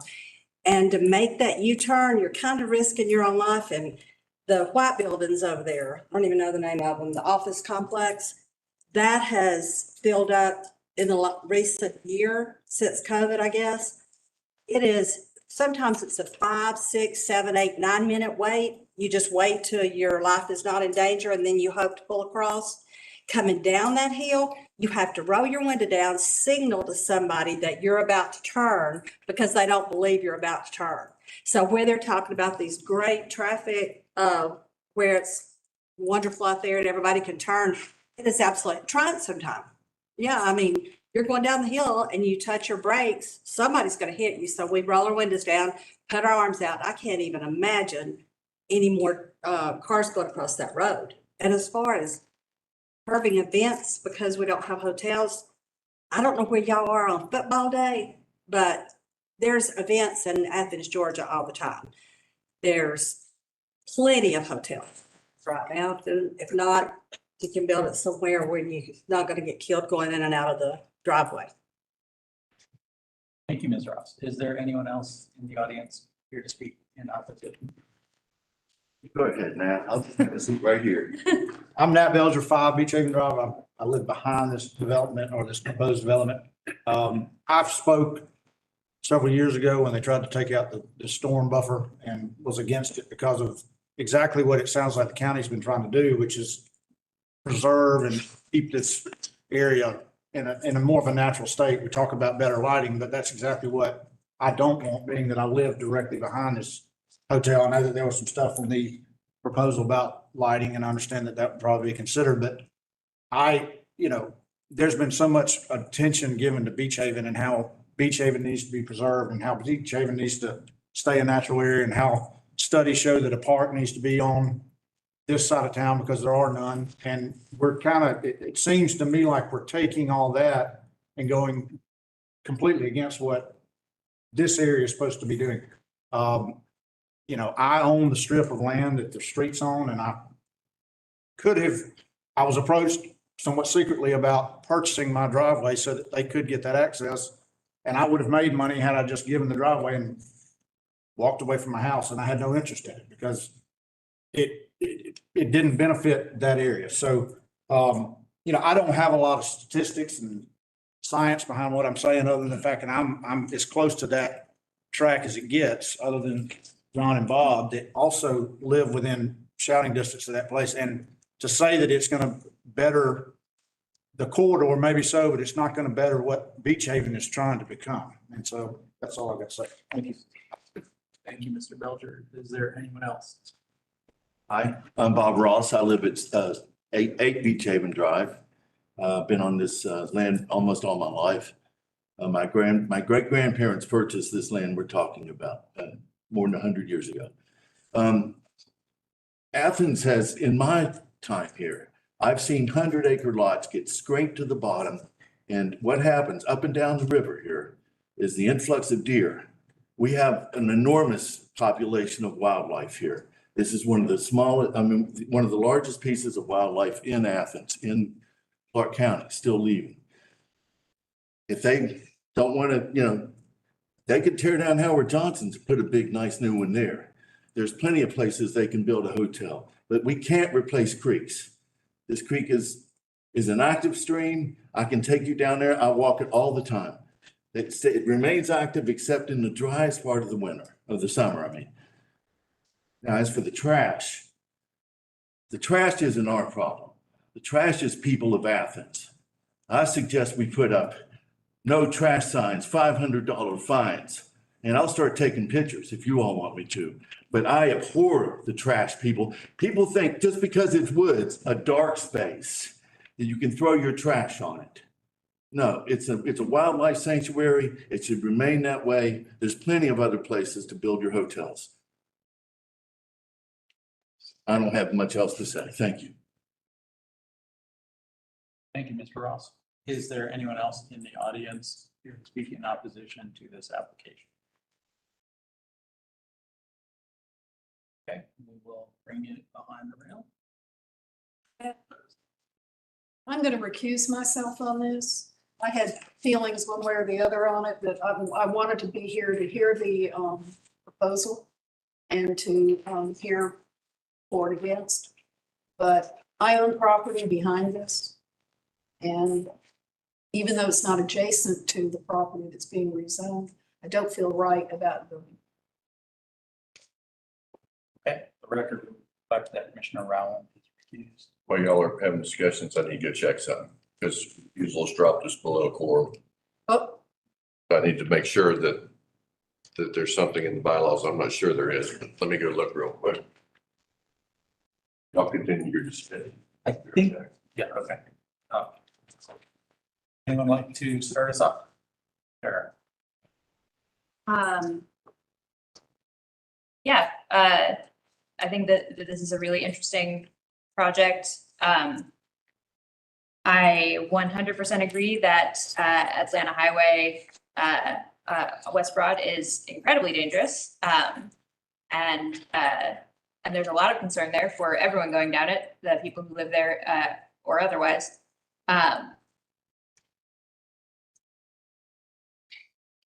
I am curious about the technical assessment from grading and drainage, because I did hear the comment concerning stormwater and being worried about that. Due to the existing topography, it appears an additional stormwater management facility will be needed to infiltrate runoff from the proposed driveway, where it is downslope of the two facilities shown. And I guess this is a question for staff. Because this is a rezone, would grading and drainage have a chance to impose a condition like that of their own if there were to be a site plan review?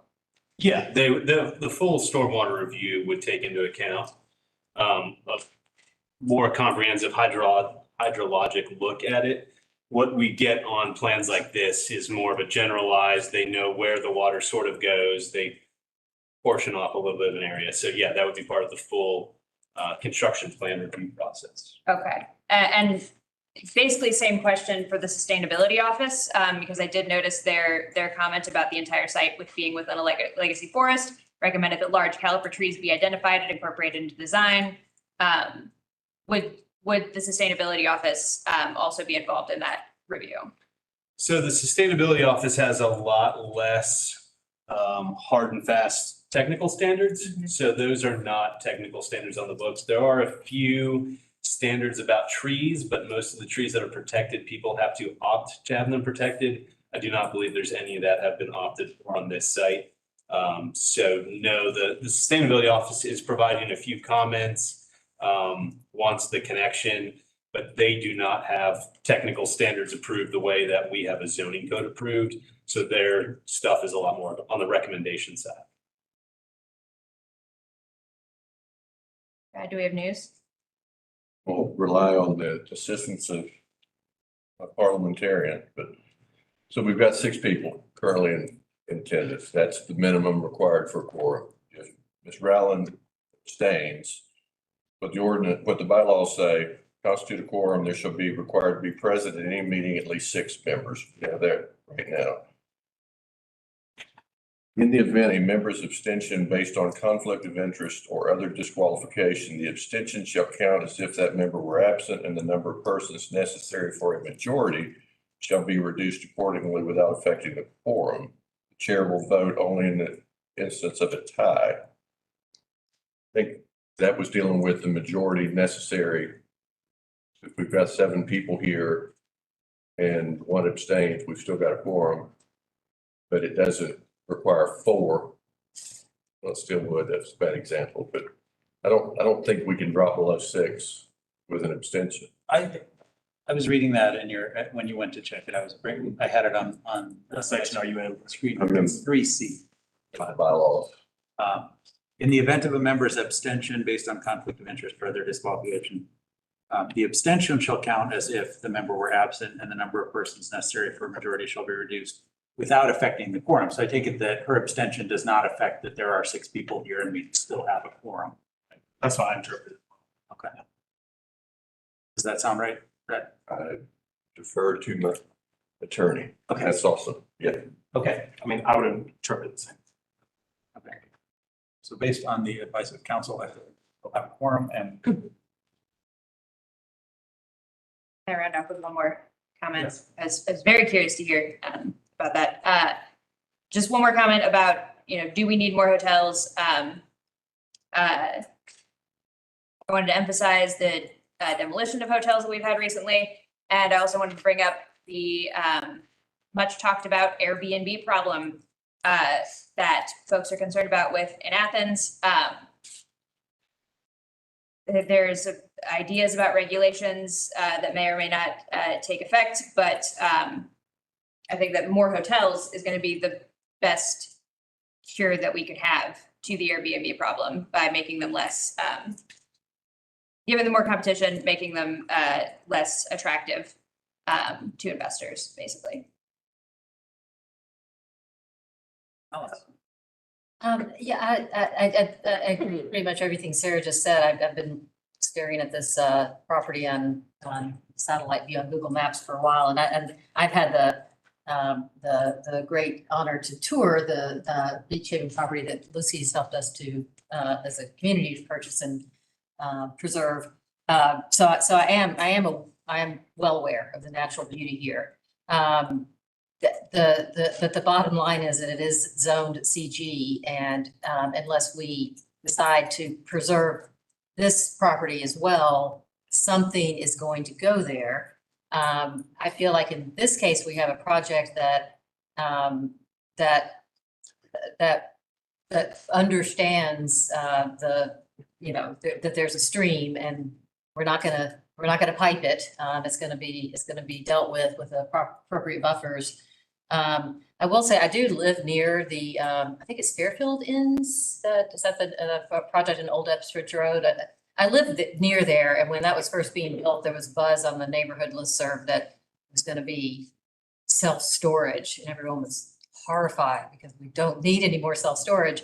And of course, then we were all happy to see that it was a very attractive hotel instead. I'll just say one more thing, which I think I was trying to get at there.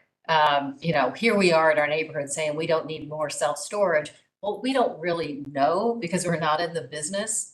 I honestly cannot, from a land use perspective, make any decision based on what I think the market needs. That's not my job. That's the developer's job. So I really have to focus on what's appropriate for the site. And this is a CG zone site on a major corridor that the hotel seems, I certainly prefer that over a lot of other things you could put there. For example, a gas station. In terms of the right in, right out, I think I will continue to agree with that condition. That this is, I totally agree with the Beach Haven area residents. I actually get my hair cut in those white office buildings that I also don't know the name of, but you don't need to be making a left turn on Broad Street at that point.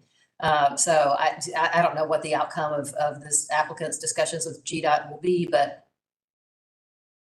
I'd be really surprised if they, anyway, that's GDOT's business. You can't signalize the intersection that's too close to another signal. So I think right in, right out is a very good compromise for the situation, even though it might not be optimal. I realize if you got a hotel on this part of Broad Street, you want people to turn left to go straight downtown, but in this case, it's just going to be, a little bit of a drive down the road, find your way back around. So yes, I will intend to support this recommendation with the conditions. I'll hold off on making a motion since I did it the last time. Mr. Chair, I made this talk to clarify. So by my count, Lucy abstains, still need 3 votes to pass this. And so you would not vote unless there's a tie between the 4 of them. Is that your understanding? Okay. Other discussion, Kristen? So question for staff, with the stream buffer, does that mean that when, if there was development on this property, that 50-foot area is not touched, period? Or is it replanted? No, it is the first course action to be stay out of it completely. 50 in addition to the state 25. And then, I have a question for the developer, because I was interested in the comments from the sustainability office. I mean, I appreciate the comments about it being a legacy forest. I also understand, trees can be replanted. But given just kind of looking at the plans, would there be any ability to kind of assess some of the larger trees and be able to retain them? It looks like a lot of the property would have to be cleared to do this. But I'm curious what the take. Right, so we I'm sensitive to the fact that the Beach Haven Drive properties there. That's part of the reason you see the design that you do. There are some topographic challenges, so we want to limit the amount of grading that we have to do, but there is some grading that will need to be done. There's absolutely no reason to take out any more trees than is absolutely necessary. I can't specifically say, well, here's a great tree that's going to be saved. Here's a mediocre tree that's going to be removed. My opinion would be within the stream corridor and kind of within that northeastern portion of the property. That's probably where there's the best growth. And that's why we've specifically made a design decision to keep the development as far away from that, to provide that buffer to the Beach Haven Drive area. And again, based on the existing conditions, it would encourage connection to that Beach Haven Drive, which is a private residential drive existing. And we don't think that's a good idea. We don't want to cut a pathway through those beautiful trees outside the stream buffer to try to connect to a Beach Haven Drive. So we want to move that away. I don't know if that specifically answers your question, but hopefully it's an attempt. Yeah. Thank you. And then one final question for staff. You know, with the parking lot, kind of with lots that, or spaces that would face where the subdivision is, would there be, I'm assuming there would be like a fence along the back part of that property. Would there be some sort of, like, would it be like a see-through fence? Would it be like a? It depends on ultimately the nature of the buffer on that adjacent. If it's just a 10-foot buffer, it would be, but a larger big thing, 20-foot planted or larger would not require a fence. I have a couple of comments. I do think, I mean, I hear what the neighbors had to say about stormwater and stuff like that, and I'm interested in that, but I'm comfortable relying on our stormwater staff to ensure that that's adequately handled as the property is developed. It does seem to me that the project serves a need in Athens and is less intense than most CG development that could be done there as of right. And it is, I think, sensitive to, you know, but by separating the access from Beach Haven Drive, I think it does, and maintaining the 50-foot existing natural buffer strip. I think it does a lot to protect Beach Haven. I did want to ask staff to explain a little bit about the buffer. I pulled up the ordinance section 915-3A1. And A1 is about a natural buffer strip, and it seems to contemplate 50 feet, at least 50 feet in width of existing natural growth equivalent to a densely planted evergreen screen. And the planning staff may require additional planting as they deem appropriate. So can you expand on what that might look like? I haven't examined the 50 feet by the property line there, so I don't know what's there on the now, western side. Yeah, and we've had some of those in the past. If there are areas within that 50-foot strip that are not sufficiently vegetated, would require them to go back in and supplement in the gaps with additional plantings that would grow and fill in those areas. Okay. It can't just be a 50-foot wide area that there are no trees. Right. Shrubs or anything in, it's just grass planted. Okay, thank you. Regarding the access, it seems to me that that turning left out of this property would be exceptionally dangerous. And so on the third condition, I'm more interested in a right out rather than right in, right out. And I wanted to ask the applicant to perhaps comment on that possibility, because the existing cut in the median allows traffic that's inbound into town to make a left turn when it's safe across 3 lanes of traffic into the property. And that seems to me like something that competent drivers can do perfectly well. I'd be a lot more worried about, you know, with people coming 60 miles an hour, sometimes down that hill, people trying to turn left out of there across 3 lanes of traffic, and then having to negotiate a median cut that also may have left turning traffic in it and then try to get into the eastbound traffic. That strikes me as extremely dangerous and, you know, a certainty of numerous accidents every year if we were to allow that. Can you comment on whether right out as a condition would handicap the project in some significant way? I think it's certainly more palatable. And I think some of the items that you've talked about or some of the things we talked about from a transportation standpoint, again, even I may have made an error because a lot of my conversations were specifically with GDOT because my experience is usually they're more restrictive than Athens-Clarke County transportation. But that's the exact conversation in a lot of ways that I had with Tim Griffith today even. And I appreciate him being willing to kind of talk through that, what that would mean.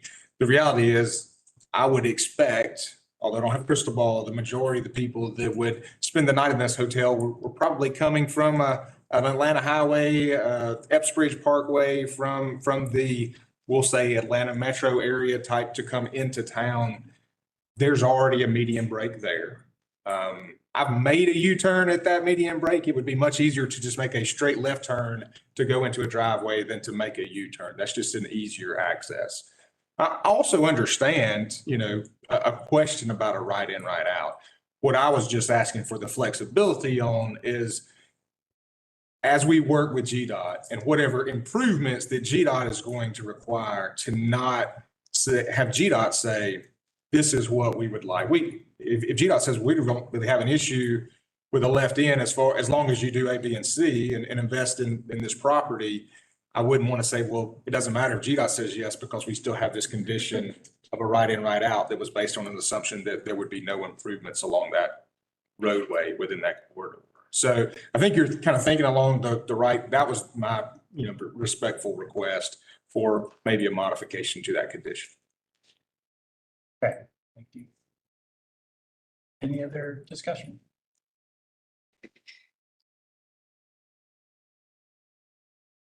Kristen. I'd like to make a motion for we're voting on this, right? I'd like to make a motion for approval.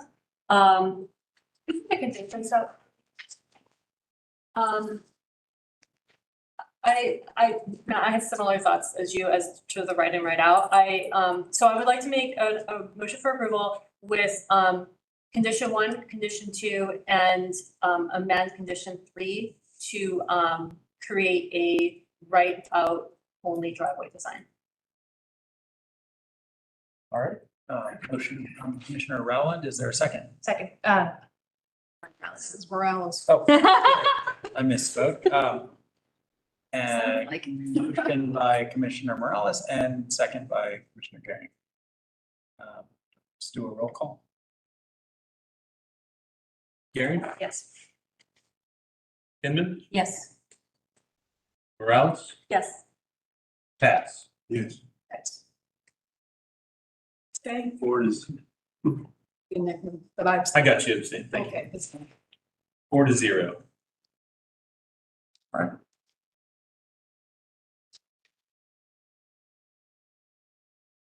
The next item is item 3 under new business, 115 Joe Road. SUP or 2023-05-0863.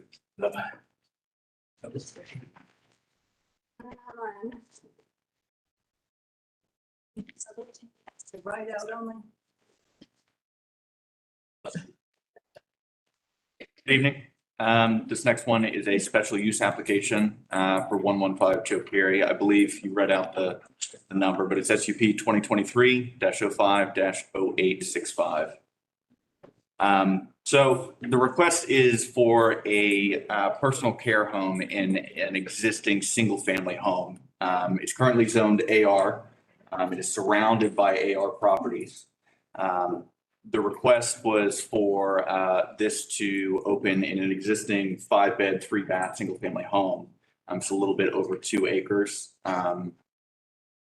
aren't really proposing any changes to the site. It's fairly large and open. You can see it here. Interestingly enough, there's actually another personal care home immediately, I guess, west of this. So it would be abutting an existing personal care home. But everything here is zoned AR, save the larger grassy portion to the northwest, which is zone government. I believe that's the dairy teaching facility. Fairgrounds, apologies. You can see it here in future land use map. Everything is gonna stay the same in this request. They aren't requesting, the applicant isn't requesting any changes here. You can see the requested change. It's just adding a special use. This is the existing house as it is today. As you can see, there's a large driveway. What you're not seeing in this photo is a detached garage, which you can see off to the left here. There's the rear of the house. It does have, I guess, frontage on 2 streets, but I believe it's noted in the staff report that, you know, the access is only in the front, but you can see this all the way through the lot. There's the garage I was just speaking about. More shots of the site. This is the site plan. As you can see, there's a Joe Carey Drive right behind it, and that's the visibility I was talking about. So, I mean, this one's kind of straightforward. We do recommend approval, but with some conditions. It's an existing single-family home. It is not currently equipped as a personal care facility. So we would just ask that the applicant meet with fire marshal and staff and bring it in line. Sorry, apologies. 2018 and FPA 101, Chapter 32. It's going to be ADA updates and that sort of thing.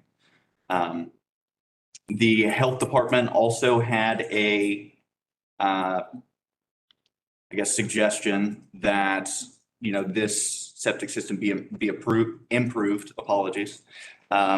It's currently rated for 3 people, I believe, and the applicant is requesting to serve 4 patients plus staff. So we do recommend approval, but with the condition that this be brought up to capacity.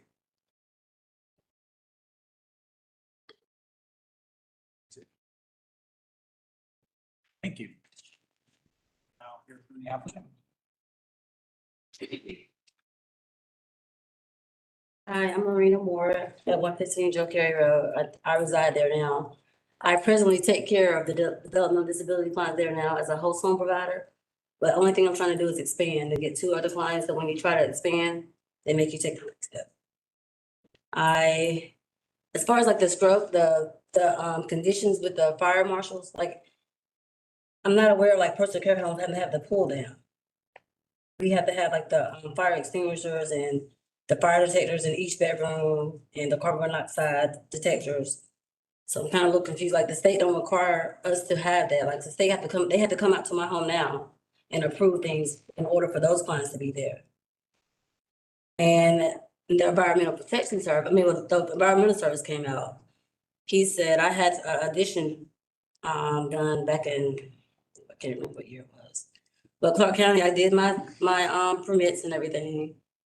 And when he came out, he said that I was over like 15 feet up my drain line. So that's why he only approved to have 3 clients and staff. So I was trying to have 4 clients and staff. But other than that, I'm not gonna make any changes to the property, any changes to the home, besides things that I have to change to get approved. Okay, thank you. We may have questions when we're discussing it. May ask you to come back up. Is there anyone in the audience who wishes to speak in favor of this proposal? Is there anyone here who wishes to speak in opposition to the proposal? All right, we'll bring it behind the rail. Sure. I have a question for our fire marshal representative, who's so kind to be here, about the condition. The question is simply, am I understanding correctly that This code is something that this applicant will have to meet in order to run this business. Like that is, regardless of whether or not we make it a condition, that's something that she'll have to do. Good evening. Yes, that is correct. Okay. Sorry to make you walk all the way up. I don't know if anyone else had a question. Yeah, so I was curious, I mean, could you expand a little bit more on what specifically is gonna need to be done to the house to bring it up to compliance? Simple things such as the cooking stove up to 4 unit have to have a modified extension system on it. Smoke alarms tied into a central system where they're monitored. Fire extinguisher, of course, which may be also in place already. The exit has to be a certain width. There may be some ADA concerns. Also, there may be railings need to be on both sides, handrails, both sides of stairs, things of that nature. And what I recommend was, if this is approved, that she just come meet with us, the client come meet with us, and we'll discuss it. We even make a visit to site and discuss these things and bring them into compliance. One more question. Yes, sir. The way that the condition is phrased right now, I did wonder, to the extent that there may be any uncertainty about whether it applies, would it be a problem if it said the applicant shall meet applicable provisions of, and then the cited code, so that if it turns out that, on advice of the applicant's lawyer or something, this code turns out not to apply, or you determine that actually it doesn't apply, I wouldn't want us to have imposed a condition that wouldn't otherwise apply. And it sounds like it probably does, but if in your conversations y'all determine that, oh, well, because you have 5 clients and it's not new construction or whatever, that it doesn't apply, that y'all would still have the ability to exercise your discretion, whatever discretion you may have, without us having imposed a requirement that doesn't apply. I understand where you're getting it.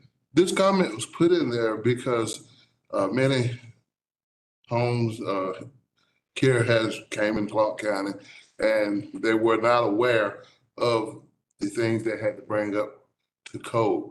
So I put this in to make the comment to get in front of the situation, so to speak, so that they would be aware of it. So if it is approved, then they have to bring it up to NFPA 101-32 and state amendments. So it shouldn't be an issue where it has to be based on this code to be approved. It's just after you approve it, for her to have to open up, she will need to be in this compliance. Okay. Did I? If you wanted to insert the 2 words shall meet all applicable sections of the 2018, this is the gentleman that's going to make that determination. Those are, yeah. Both of these conditions really are of like nature. Same thing with the septic system. If we conditioned it or if we didn't condition it, the health department's making that determination. We just wanted to make sure that based on the information we received from the health department, that more people may mean some additional drain line length that is not out there right now, and just wanted them to be aware of it going in. Not that we're imposing additional requirements on top of what the state would otherwise require. Thank you. I think that might be my inclination, just to ensure that we don't create a problem down the road if there's a determination made by the fire marshal. I think saying that doesn't take away any of his authority. Okay. Any other discussion? Alice? I don't have any discussion. I just like to make a motion to approve the request to rezone with the conditions as number 2 amended with the words applicable sections of, is that what you're saying? Yeah. All applicable sections. I'll second it. Motion by Commissioner Kinman with second by Commissioner Rowland. Let's do a roll call. I need to write faster, sir. Okay, Gary, Yes. Kendon, Yes. Morales, Yes. Pass, Brown, Yes. 5-0 with conditions. As amended, second one amended. As amended, yes. Thank you. All right, that brings us to 3080 Danielsville Road. Special use permit 2023-4.5-0866. To me. Okay. Got another special use at 3080 Danielsville Road, this time for a veterinary clinic, SUP 2023-05-0866. So requesting a special use permit for a veterinary clinic. The site you'll see is actually a 6-acre site. The veterinary clinic is looking to go on the front 1.42 acres. They have an approximately 3,100 square foot, 1-story building, 17 surface parking spaces, located in the Norwood neighborhood commercial node. And as you see there, the purpose is for the vet clinic in a commercial neighborhood zone property. So you can see the property here, long and skinny, heading out Danielsville Road, right when you get towards Norwood. Some of you might recognize the gas station, multi-tenant commercial strip center that's across the street. And then where this forks, there's a barbecue restaurant and a few other small businesses. There's also a few sort of rural industrial uses, including the property just to the northeast, which is a landscaping company, some auto repair facilities, in amongst the mostly large lot residential and some smaller neighborhoods that are out in this area of the county. So you can see here with the future land use, we've got rural, no change there to the future land use, mostly rural surrounding, a little bit of single family residential there in the lighter yellow shade. And then with the zoning, you can see the CN zoning. You can see the other CN zoning in the pink there across and up at the split. The slightly more purplish is a few CR zoned properties. Those are the ones that are a little bit more industrial in nature, mostly surrounded by AR properties, and then some single family residential there in the light yellow. So here is a zoomed in look at the front portion, and I'll zoom out here on the next slide so you can see the larger parcel. We have the building pulled up to the street, access drive, and then the parking to the rear. There is some fenced area to the rear and to the side of this property just to be able to walk animals at the clinic. They are not proposing any outdoor kenneling at this location. They went originally in speaking with this applicant and I guess the development team, they have some plans for the rear portion of this, but currently they are just asking for the special use for the veterinary clinic in CN. You might kind of ask why that's the case. A lot of times we see CN in some of our in-town commercial nodes. And so some of the activity that goes on at a vet clinic doesn't always work in some of the more urbanized locations. This having this small commercial node out in a more rural portion of the county is a little bit unique, having that CN zoning. So that's why this request is before you all this evening. So you can see here at the top, we have the zoomed in portion here with the tree management plan. You can see the plantings there, but I just kind of wanted to put this up there. The buildings and the trees you can see in the rear there are not part of this proposal. However, there are some conditions affecting the trees and the way that they're accounting for. So I wanted to show you all kind of the plan, and then you see the area to the furthest back portion of this property is where a lot of the conserved canopy is throughout this site. So I just wanted to give you guys a little bit better picture of what we're looking at here. So consistent with the neighborhood business district that's up there, we've got a lot of smaller businesses and, as I mentioned, some rural industrial that's on the smaller scale side, consistent with the future land use map, and then also consistent with the intensity of the surrounding area. A lot of single-story buildings out in this area. 3,100 square feet is not out of line, even with some of the houses that are in this area. Staff is suggesting a parcel division for future access to this rear portion. So if the property to the back of this is to be developed, having the parcel division that would create at least a 50-foot slice going down the side would allow for better utility access to that rear portion. If it is cut off the way it is shown here, the utility access to that rear portion and potential future development gets limited and a lot more expensive. So staff is asking for that. And so we're asking for approval with conditions. There is an old conditional use on this property. It was slated for mini self-storage back in the 80s. So that condition needs to be removed because that binding plan only allows for that use in a commercial requirements. We would like to see that parcel division take place because of the binding nature of this plan. The 50-foot wide strip is the minimum requirement. However, there could be some changes above that if the applicant needed to create a little bit more space, but we can work with the applicant there. The applicant also needs to address their plans in relation to driveway separation. Similar to our last request, this is something that we think can be worked out between the applicant and our Transportation Public Works Department. Due to the speed of this road, they're required 150-foot separation between the edges of the access, and the driveway to the north, which is the landscaping company, is around 125 to 130 feet. So a little bit of adjustment there. And then there are 2 tree requirements that we have on here. And this is also, again, due to the binding nature. So it's 2 things that we think the applicant could take care of, a little bit of recalculation, and then also some accounting for the conserved canopy, which our arborist feels could be worked out technically between us and the applicant if you also chose to move this forward with condition. So with that, I'll conclude the staff reports. We can turn it over to you all. The applicant. Oh, Mr. That's not Martin's. No, it's me this time. Hi, I'm Freya Carlson, also with Market Carter Engineering, and I live at 211 North Avenue in Athens.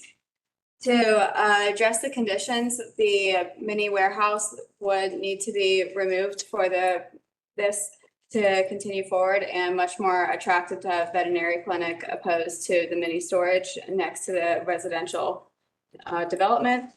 The 50-foot strip to be shown for the parcel division, we are able to accommodate that. The frontage of the property is only 180 feet in length, so it is close to that, but that would allow for access to the back of the property. The closest driveway, being 145 feet from center line to center line of the property, is actually pushing the property or the entrance further away than the existing driveway is on the site. And from the other side, it is roughly 175 feet from center line to center line. And to work with GDOT on hopefully allowing for a little bit of room on that requirement.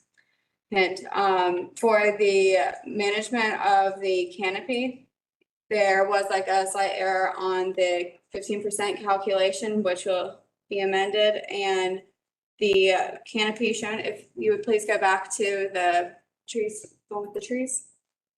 I don't know what happens, Max, for some reason. If I stop pushing buttons, it slows down. Okay. Looking at the site, we are not able to conserve any tree canopy on the portion of the site by Danielsville Road due to septic placement. And the building location is the only place on the beginning of the site that is appropriate for the building due to the back of the building ending in behind the parking lot being slated for septic due to that being the area that has favorable soil, and same for the previous parcel, the further back parcel. And also with this, by the building being closer to the road, is also screening from the parking and utilities, including the dog run and the septic too. But we would be making up for canopy coverage with tree replacement. And for the back portion, where it is 37% conserved currently, we'd be making up the additional 8% through additional plantings on site as well. And includes for conditions. Freya Carlson. Yeah, FREJA. Thank you. Is there anyone in the audience who wishes to speak in favor of this application? Is there anyone here who wishes to speak in opposition to this application? All right, hearing none, we will bring it behind the rail. Let's start us off.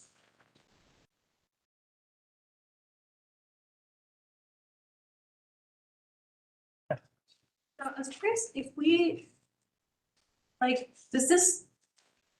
would approving this change in use affect what happens on the back? I mean, like, does that restrict what then happens on the backside of the property? As long as what happens on the back of the property is permitted use in the CN zone, that it's allowed to move forward. Okay. Just to follow up on that, would lifting the condition of the self-storage lift it with respect to the back part of the property as well? Yes. Okay. Could I ask for some clarification from the applicant and or staff about this driveway separation, condition number 3? I heard the applicant say that it's 145 feet from center line to center line to the next driveway, and I thought I heard staff say it was 120 something. And can you just help us to visualize what we're looking at here in relation, maybe in relation to the pictures? I'll tell you what little bit I know, and maybe the applicant can get a little bit more information. So in speaking with TPW, they measure edge to edge. They also have certain requirements for how big the curvature has to be to get in and out of there. And so that's something the applicant would need to work through. So whether that's similar to the last instance where they have to discuss this with GDOT being the state road and our local folks, or how that works. Transportation Public Works felt that that could be kind of hashed out, but the applicant has any further. That's what I got from DPW and asking that same question. Okay. I believe they also have a variance process to go below the standard and then they would go out and do more of a site specific to an engineered plan, look at it. There is another. DPW has a variance process? Correct. Okay, and is that something that goes through the hearings board or that goes through this body? It would not, it's not an eligible variance to be tagged to a special use. It would go through a different process. They've got a little bit of administrative flexibility first, more than we do with planning variances, but then it could ultimately end up in front of the hearings board. Okay. I mean, the nature of these conditions and the fact that we don't have a meeting of the commission next month gives us about a 30-day window. That's what I was going to say a minute ago. We strongly encourage the applicant over the next 30 days to try to work through these conditions and get them to a point where hopefully it can go forward without any, because they're really all technical in nature and there may be minor modifications to address all of it. Okay. Driveway part, we're not real sure about. Because I did have, the reason I'm asking these questions, I had a bit of a concern about just the phrasing of condition 3. And, you know, it says the applicant shall amend their plan to address the comment relating to driveway separation. And that's kind of vague to impose as a legal condition on the SUP, since it doesn't say in a concrete way what they need to do. So is it that we want them to meet and confer with GDOT and or TPW to address driveway separation under the ordinance or something like that? Is that the? I mean, it could be reworded in a different manner. You know, unfortunately, instead of getting specifics from our TPW department in terms of what needed to be done, this is what they gave us, which is given the location of the existing adjacent driveways, this will need to be addressed.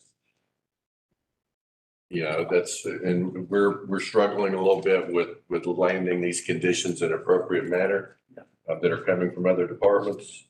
But yeah, that would be my advice. Well, is my understanding right that this is something TPW would enforce regardless? So we could drop condition 3 and TPW is going to make them address this concern before they would sign off on it. Well, the problem with it is that if they differ in their opinion of how to measure a driveway versus the engineer and it's significant, in terms of the relocation of the driveway, which starts the domino effect on a binding site plan, it could create problems that were unintended. I don't know what we're dealing with on the other side in terms of driveway separations, but that's why we feel pretty strongly that that one needs to be worked out. And unfortunately, we didn't get any additional information from TPW as to how. But it will have to be worked out, even if we Will have don't to have a be. condition about driveways, it'll have to be worked out. Which could result in them having to bring it back if it's a significant enough plan change to a binding plan. That's why this one more than any of them is the one that worries me in terms of making sure we've got this tied up before it goes to the commission, so we keep them out of having to cycle back through later if we're unable to deal with a provision of our code that we can't deal with through this process as a variance. All we can do is they bring it back and submit a new plan to you for consideration again, if it's a significant enough change. Hopefully it's not. So I'm just to piggyback on that a little bit, I think I understand what you were saying, Brad. It sounds like it's not unlike the previous request where you made a condition that the applicant needed to basically consult with the fire marshal. So you're trying to prevent something being all the way in the process, and then it turns out you can't do it because of this driveway issue. The only thing that makes this one a little bit different from the other one is, because yes, you're correct, this is a requirement anyway. But because we're getting it locked into a binding site plan for a development, if that driveway has to move far enough to the middle that it starts moving the building and it starts moving all the other pieces, then potentially we've got an issue with, if we find all that out after the fact, it can become problematic to permit them without bringing them back through. Can I just throw some language at you and you tell me if this would make everyone happy? What if we said the applicant shall consult with TPW and planning staff to revise their plan as necessary to address the comment related to driveway separation? I'm fine with it. So that would give you, if they need to move the building a few feet, you would then, I think, have the discretion to give them something. Between now and again, strongly encourage that to occur between now and the mayor and commission vote in August. Yes. Should we word something about? No, because it could go forward that way with wording. It just would be so much simpler, given that we've got the extra time. Let's do it now. Okay. If y'all are comfortable with that, we're comfortable with that. Okay. And sort of a related question on comment 4 about the applicant condition 4 shall amend their plan to demonstrate compliance with the following tree canopy standards. I just wanted to ask the applicant, is there any reason that condition is problematic from your perspective as written? For the calculations for the minimum conservation, you're speaking on part A? Right. Okay, yeah, we Just all of comment 4. Is that something that as written presents any problems or? Okay. And we think some of this could be dealt with through an additional note on the plan even. Okay. With regard to total canopy. Any other discussion? Another question on comment 4. I understand that we're dealing with a binding site plan, and is this binding for tract A and tract B? Just tract A. Okay.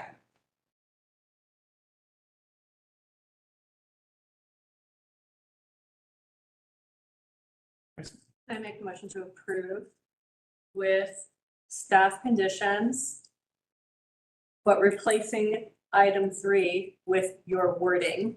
Okay, I will now recite that word. Thank you. Staff condition as written, but with the words amend their plan replaced with the following. Consult with TPW and planning staff to revise their plan as necessary to address, or as necessary. And then it'll just say the rest there to address the comment related. Comment relating to driveway separation. Yep. Okay. I'll second. Motion by Commissioner Morales, second by Commissioner Kinman. A roll call vote.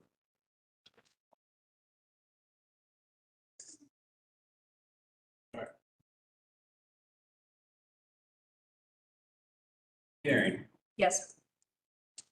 Inman, Yes. Morales, Yes. Pass. Brown. Yes. Passes 5-0 with the amended condition number.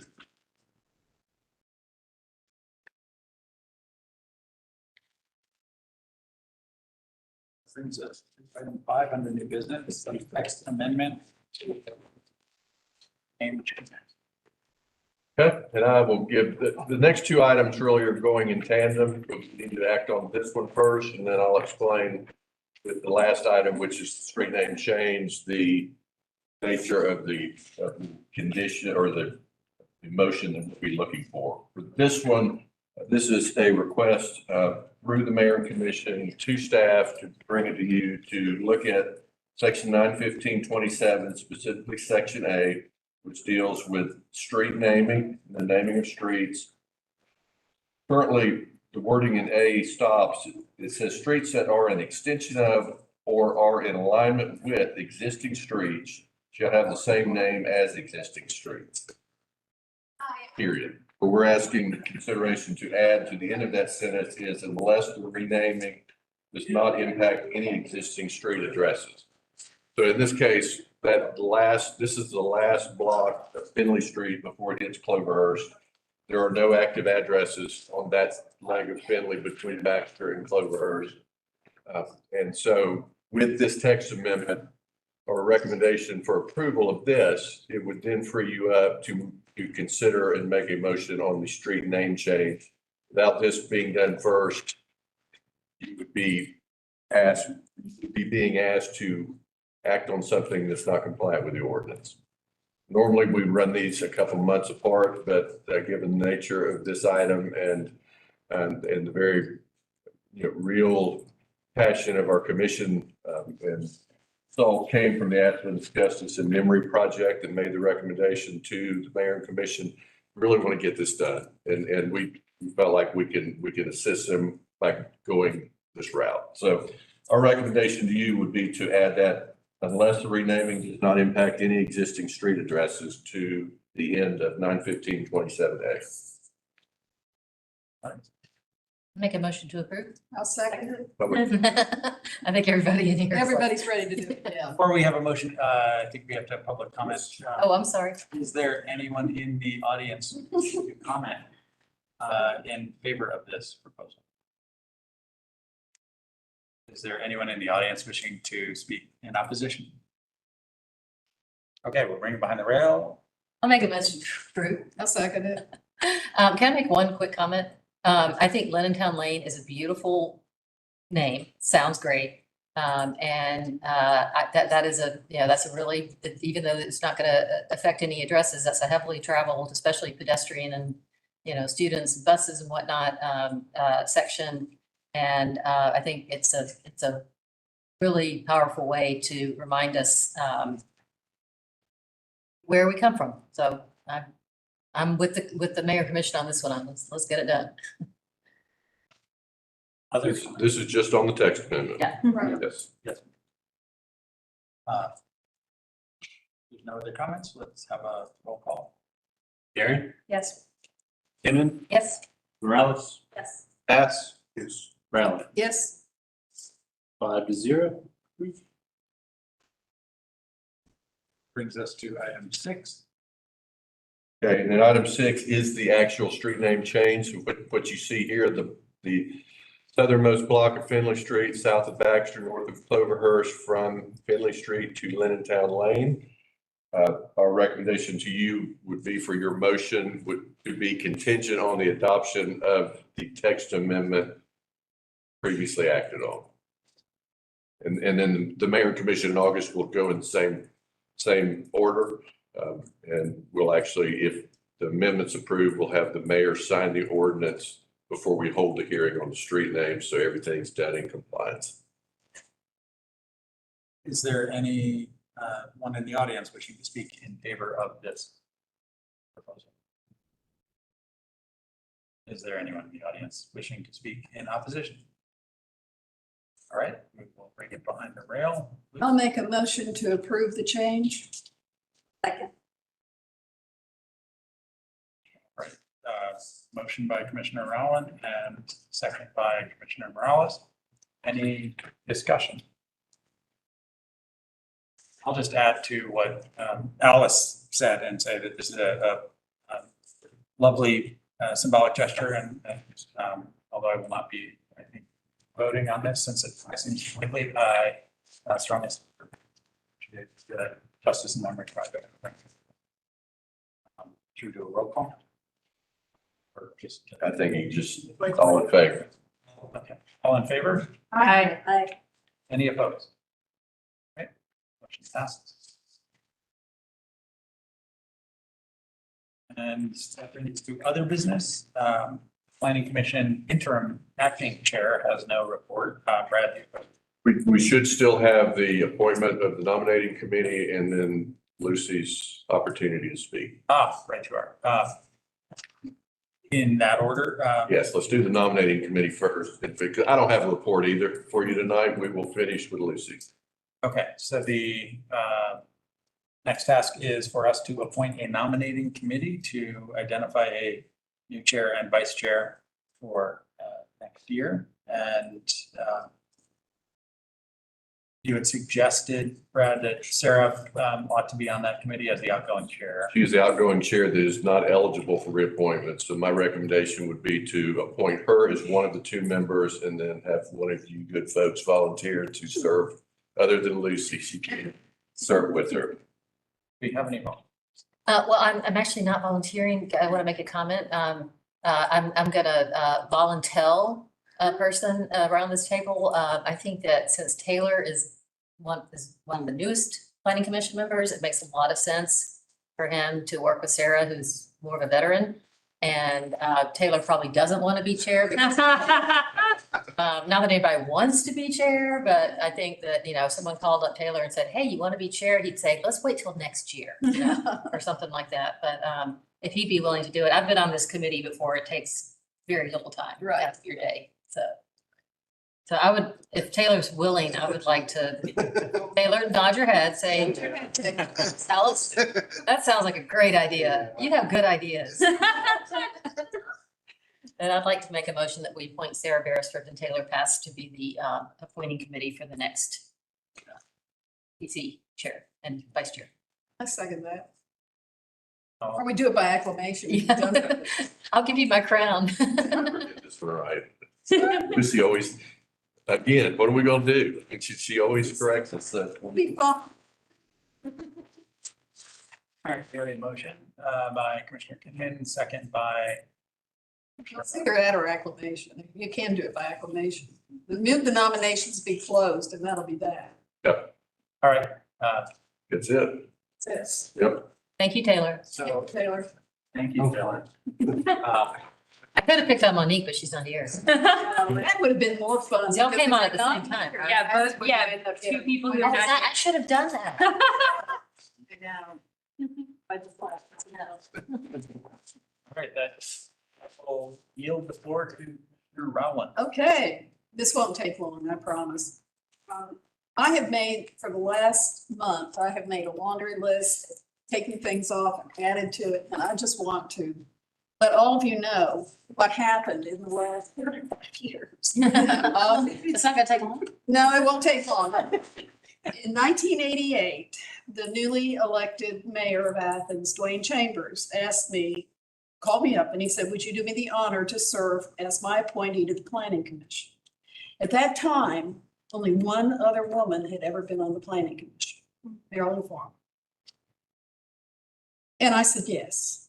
And I am a post turtle. And for those of you who don't know what that is, if you see a turtle on a fence post, you know it didn't get there by itself. And Mayor Chambers put me on that post. And I really appreciated his confidence in me. And I wish to thank others who helped me over the years. And this, some of you will know who these names are and some of you won't. I'm sure, Brad. Bert Sparrow, Marilyn Farmer, Harry Neufeld, Tom Chasteen, Tal Duvall, Cardy Kilpatrick, John Barrow, Ken Jordan, Kathy Ford, Mike Hamby, Dick Field, John Green. Told you guys wouldn't know who these people are. Buddy Broad, yeah, you do. Yeah, most of them. Buddy Broadnax, Scott Weinberg, Jack Crowley, Ty Barnett, Hank Joyner, Andy Herod, Jerry Neesmith, Chrissy Marlowe, Jared Bailey, David Lynn, Alice Kinman, Heidi Davison, Al Davison, Doc Eldridge, Danny Gallus, Bill Berryman, Holly Hilton, John Wolf, Jim Corley, David Clark, Steve Decker, Doug Hansford, Gary Duck, Andrew Saunders, Kelly Gertz, Alan Reddish, Bob Snipes, Blaine Williams, and especially Brad Griffin and all of the many dedicated staff at Athens-Clarke County Planning Department, whom I've worked with for the last 35 years. I would also like to add a very general, many friends and colleagues of mine at the Congress for the New Urbanism, which I am missing because of this. And members of the Council on European Urbanism, which I was one of the signatories when it was started back in 2002. But it's been a real pleasure working with people. I will get you an electronic list, okay? It's been a real pleasure working with this group. It's been a real pleasure working with staff over these years. And as Brad said, what was a couple of months ago, that I've been a planning commissioner longer than a lot of them have been alive on this day. That's pretty, I don't know what to say. I don't know. What did you have down here? I think this is something that came from Bruce, the distinguished. I think more like the persistent. That's fair too. Okay. But thank you very much for everybody's help over these years. It's been a real pleasure. It's been a fun ride. Can I make a comment? Because I have known Lucy for a long time. I felt like Kelly's tribute to her, about half of that I could have said myself, because I was, not as young as Kelly was when he got started, but I was a young mother with a young child. And I got involved in some neighborhood issues, and some people started to approach me, would you be interested in running for commission? And the best advice I ever got was, you need to talk to Lucy Rowland. And I believe Al Davidson gave me that advice, or maybe it was John Barrow, I can't remember which, but that's what I got to know Lucy, and she worked really, really hard on my campaign with me. She became like the time Louise was like 6 years old, she became like Louise's mentor. Louise actually like sent her a graduation invitation. That's all those years later. That's how, and still, thinks about you a lot. So that was the beginning. But over the years, I really have so relied on Lucy's analysis and clear thinking and curation. She's a true librarian in this sense. She knows not to send everything that she reads, because that would be impossible for the rest of us, but to send things that are really important. So over the years, I get a lot of people sending me stuff to be interested and look at. Lucy's the one whose email's like always open, and I click on that link. So I just really want to tell you how much I appreciate that. I'm a much wiser woman because of my relationship with you after all these years. Thank you. So I went about it from a little different approach. I was sitting here writing stuff down, and it was unification. She went through it. I came in right on the heels of unification, so I missed the fun of all the consolidations that you did not. So definition of family, that was the fun one. Yes. A complete rezoning of the entire county in the year 2000. Rental registration. And that's just a teeny tip of the iceberg of all the fun that. I was chair during the conference. Yep. That for me was the last 31 years. The years leading up to me starting, sure there was more and always a lot in between. So It's been quite a ride. it's been a ride, and you will be missed, no doubt. Thank you, Lucy.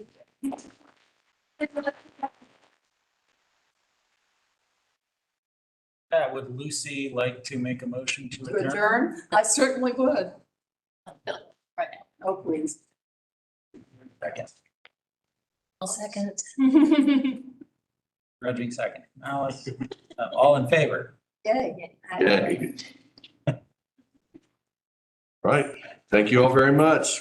Thanks, Pete.